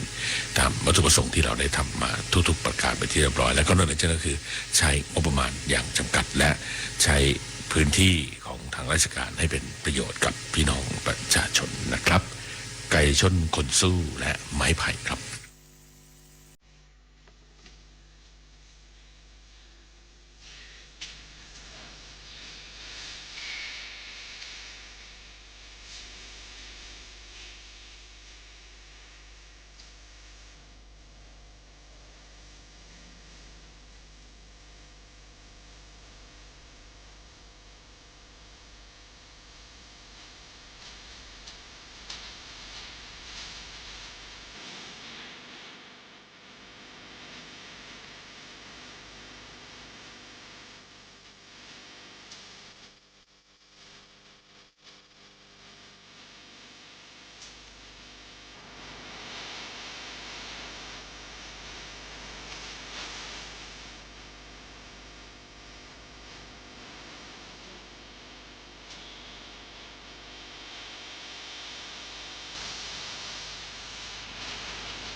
ทุ่ม26 นาทีนะครับเพลงบางเพลงที่จัดให้ก็ไม่ได้ตามคำขออย่างเช่น2เพลงนี้นะครับเสียงคลุยหรือมันเสียงน่าจะเป็นฟลุตมากกว่ามั้งครับในเพลงนี้ว่าดูจากปกอัลบั้มชุดนี้เนี่ยคือวันนิพกเนี่ยจะเห็นการทำงานจะมีภาพของครูตึงอาจารย์มานพรัตนพันธกุลอยู่ด้วยแล้วก็มีส่งมาทันทีเลยคุณพัฒนะฮะอัลบั้มชุดนี้ผมมีเป็นแผ่นเสียงอยู่เนี่ยนะครับก็ถ้าเปิดปกแผ่นเสียงนี่จะเห็นรายละเอียดค่อนข้างเยอะในเทปกาเซ็ตก็จะมีมั้งครับจะเห็นมีภาพของทั้งคนทำงานครูตึงแล้วก็คนทำงานของวงคาราบาวในชุดนี้แล้วก็รวมถึงศิลปินที่มาร่วมงานก็คือน้ำหมูพงเทพที่มาเป่าฟุตเป่าเพลงครีไม้ไผ่นี่แหละครับก็ดนตรีในยุคนี้ของคาราบาวนี่ถือว่าสุดยอดทั้งนั้นเลยนะฮะนี่แหละครับการเดินทางไม่ใช่เรื่องง่ายๆนะฮะเหมือนกับที่พี่แอดได้เคยเดินทางมาที่ทนดนตรีใครจะไปคาดคิดว่ารายการเล็กๆแต่การหนึ่งก็แล้วก็เวทีของทนดนตรีไลฟ์ที่เป็นเวทีเล็กๆแล้วก็ใกล้ชิดกับศิลปินที่ติดขอบเวทีไม่มีอะไรมาขวางกั้นเลยให้เป็นอุปสรรคเหมือนคอนเสิร์ตอื่นๆแล้วก็รวมไปถึงไม่มีก็คนดูแลความปลอดภัยเลยนะครับมีแต่ตำรวจมีนะครับแต่ว่ามันถึงว่ากาดเต็มๆแบบเหมือนทั่วๆไปเนี่ยไม่มีก็ว่าเราเชื่อมั่นในสิ่งที่คุณผู้ชมได้ช่วยกันดูแลกันและกันเหมือนอีก3 ครั้งข้างหน้านี้ที่เราจะช่วยกันดูแลนะครับให้การจัดทนดนตรีไลฟ์ในปีที่3นี้นะครับเดินทางไปจะถึงสุดเส้นทางของทนดนตรี Dust in the Wind ครับ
คือผมชอบเพลงเพื่อชีวิตแหละตั้งแต่ต้นคือมันถูกผลิตขึ้นมาเพื่อรับใช้การต่อสู้ทางการเมืองมันเป็นการเล่าเรื่องของสังคมในเวลานั้นในยุคนั้นแต่ว่าตัวศิลปินแต่ละคนจะสามารถเอาดนตรียังไงมาทำให้มันเจาะเข้าถึงผู้ฟังได้อย่างแยบยลเป็นแฟนเพลงวงไทยวงแรกก็คือคาราวานชอบวงเนี้ยรู้สึกว่าเป็นเสน่ห์นั้นเขาต่อสู้ทางการเมืองชัดเจนไม่มีพาณิชย์ไม่มีอะไรเพราะว่าเสน่ห์อย่างหนึ่งที่คนแต่งเพลงส่วนใหญ่ของคาราวานคือพี่หงาใช่ไหมฮะแกเป็นนักเขียนมาก่อนเพราะฉะนั้นแกจะได้เปรียบเรื่องภาษาในขณะที่แกแต่งเพลงช้าๆโรแมนติกมันก็ยังเป็นการต่อสู้มันหาวิธีทำอย่างแกยาก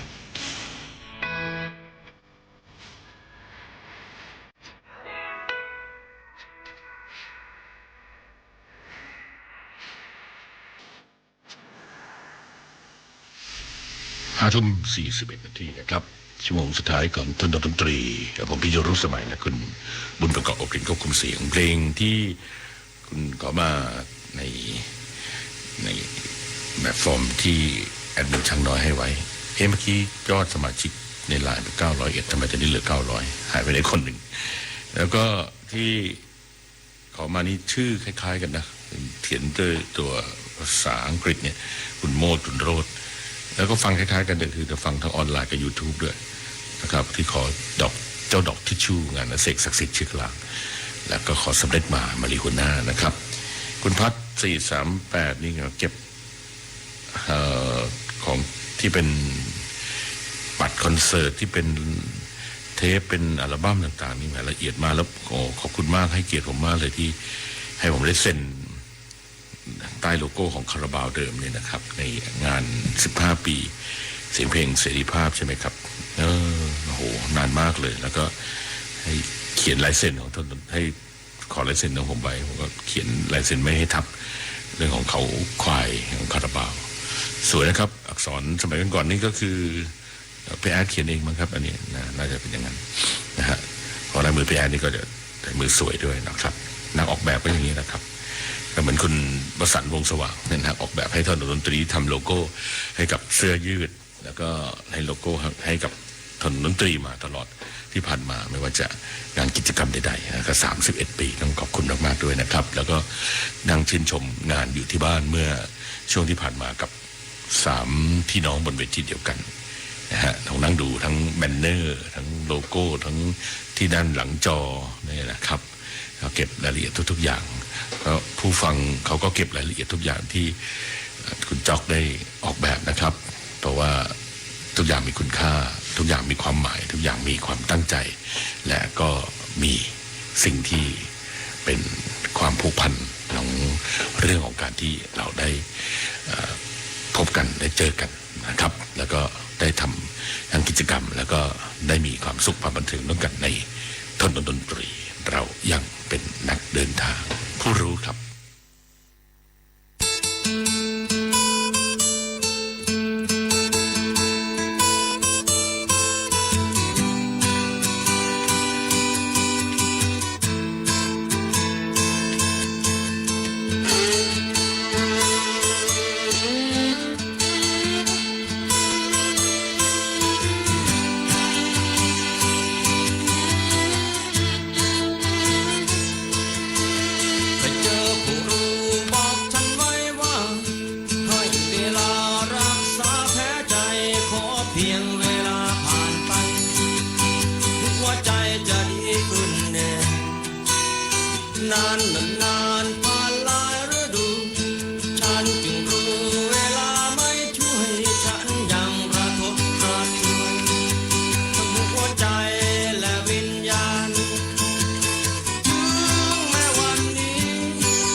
อย่างคิดถึงเธออย่าง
วันซาบซึ้งใจ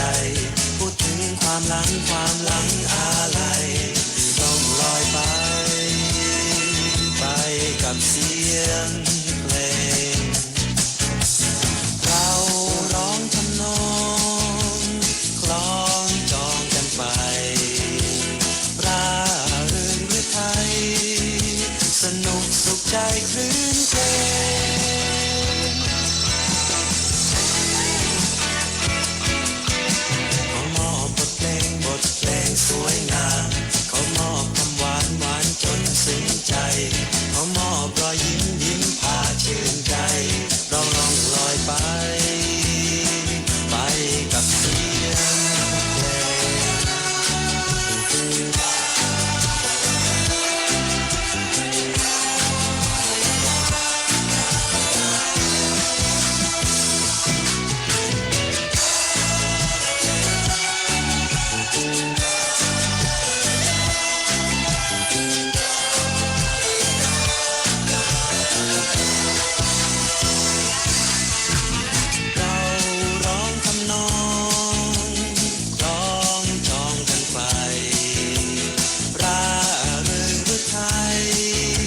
สนุกสุขใจคลื่นเพลง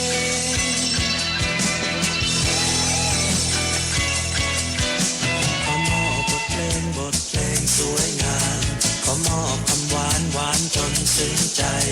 ขอมอบรอยยิ้มพาชื่นใจเราล่องลอยไปกับเสียงเพลง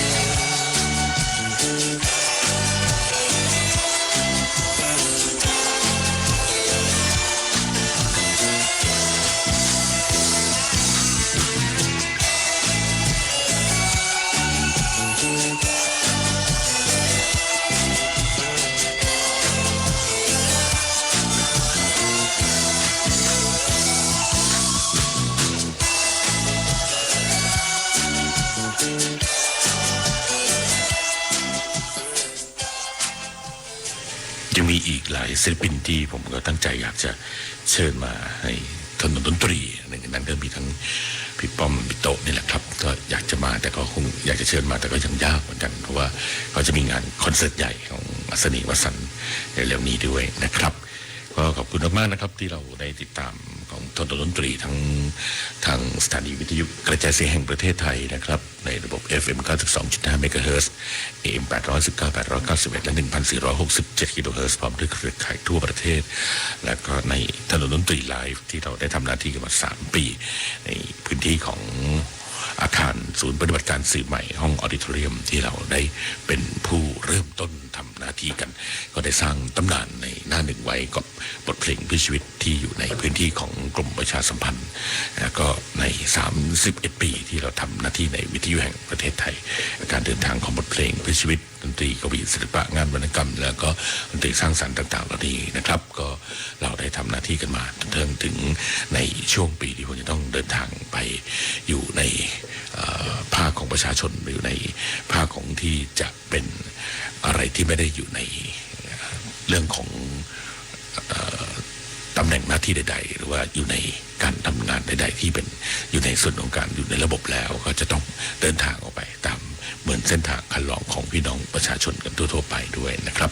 ครับเพลงที่ผมจะปิดท้ายที่คุณขอมาตั้งแต่สายแรกนี่คือวันนี้นะครับแล้วก็ต้องขอบคุณคุณผู้ฟังทุกท่านที่ติดตามถนนดนตรีเราจะได้กลับมาทำหน้าที่กันใหม่ในวันพรุ่งนี้นะครับสำหรับถนนดนตรีในคืนวันเสาร์และวันอาทิตย์คือวันนี้ขอบคุณทั้งคุณผู้ฟังและทาง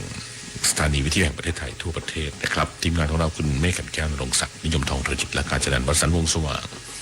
สมเกียรติธรรมนินมริบาเทียมแสนเตือนใจชำนาญในเมืองแอดมินทัศดินเทพหัสดินณอยุธยาและคุณบุญเกาะกลิ่นควบคุมเสียงนะครับพรุ่งนี้เราพบกันใหม่ในช่วงเวลาเดียวกันนี้ถนนดนตรีเราเป็นนักเดินทางของประโยชน์ต้องสมัยกลับมารับใช้คุณใหม่ในวันพรุ่งนี้นะครับเพลงสุดท้ายกับสารวินสงครามไม่ได้ทำให้อะไรมันดีขึ้นมีแต่ความสูญเสียและในขณะนี้ก็เป็นสิ่งที่ทุกคนเราค่อนข้างที่จะหวั่นพันพลึงกับเรื่องราวต่างๆที่เกิดขึ้นกันนะครับพรุ่งนี้พบกันใหม่นะครับดร.สวัสดิ์ครับ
ท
ี่นี่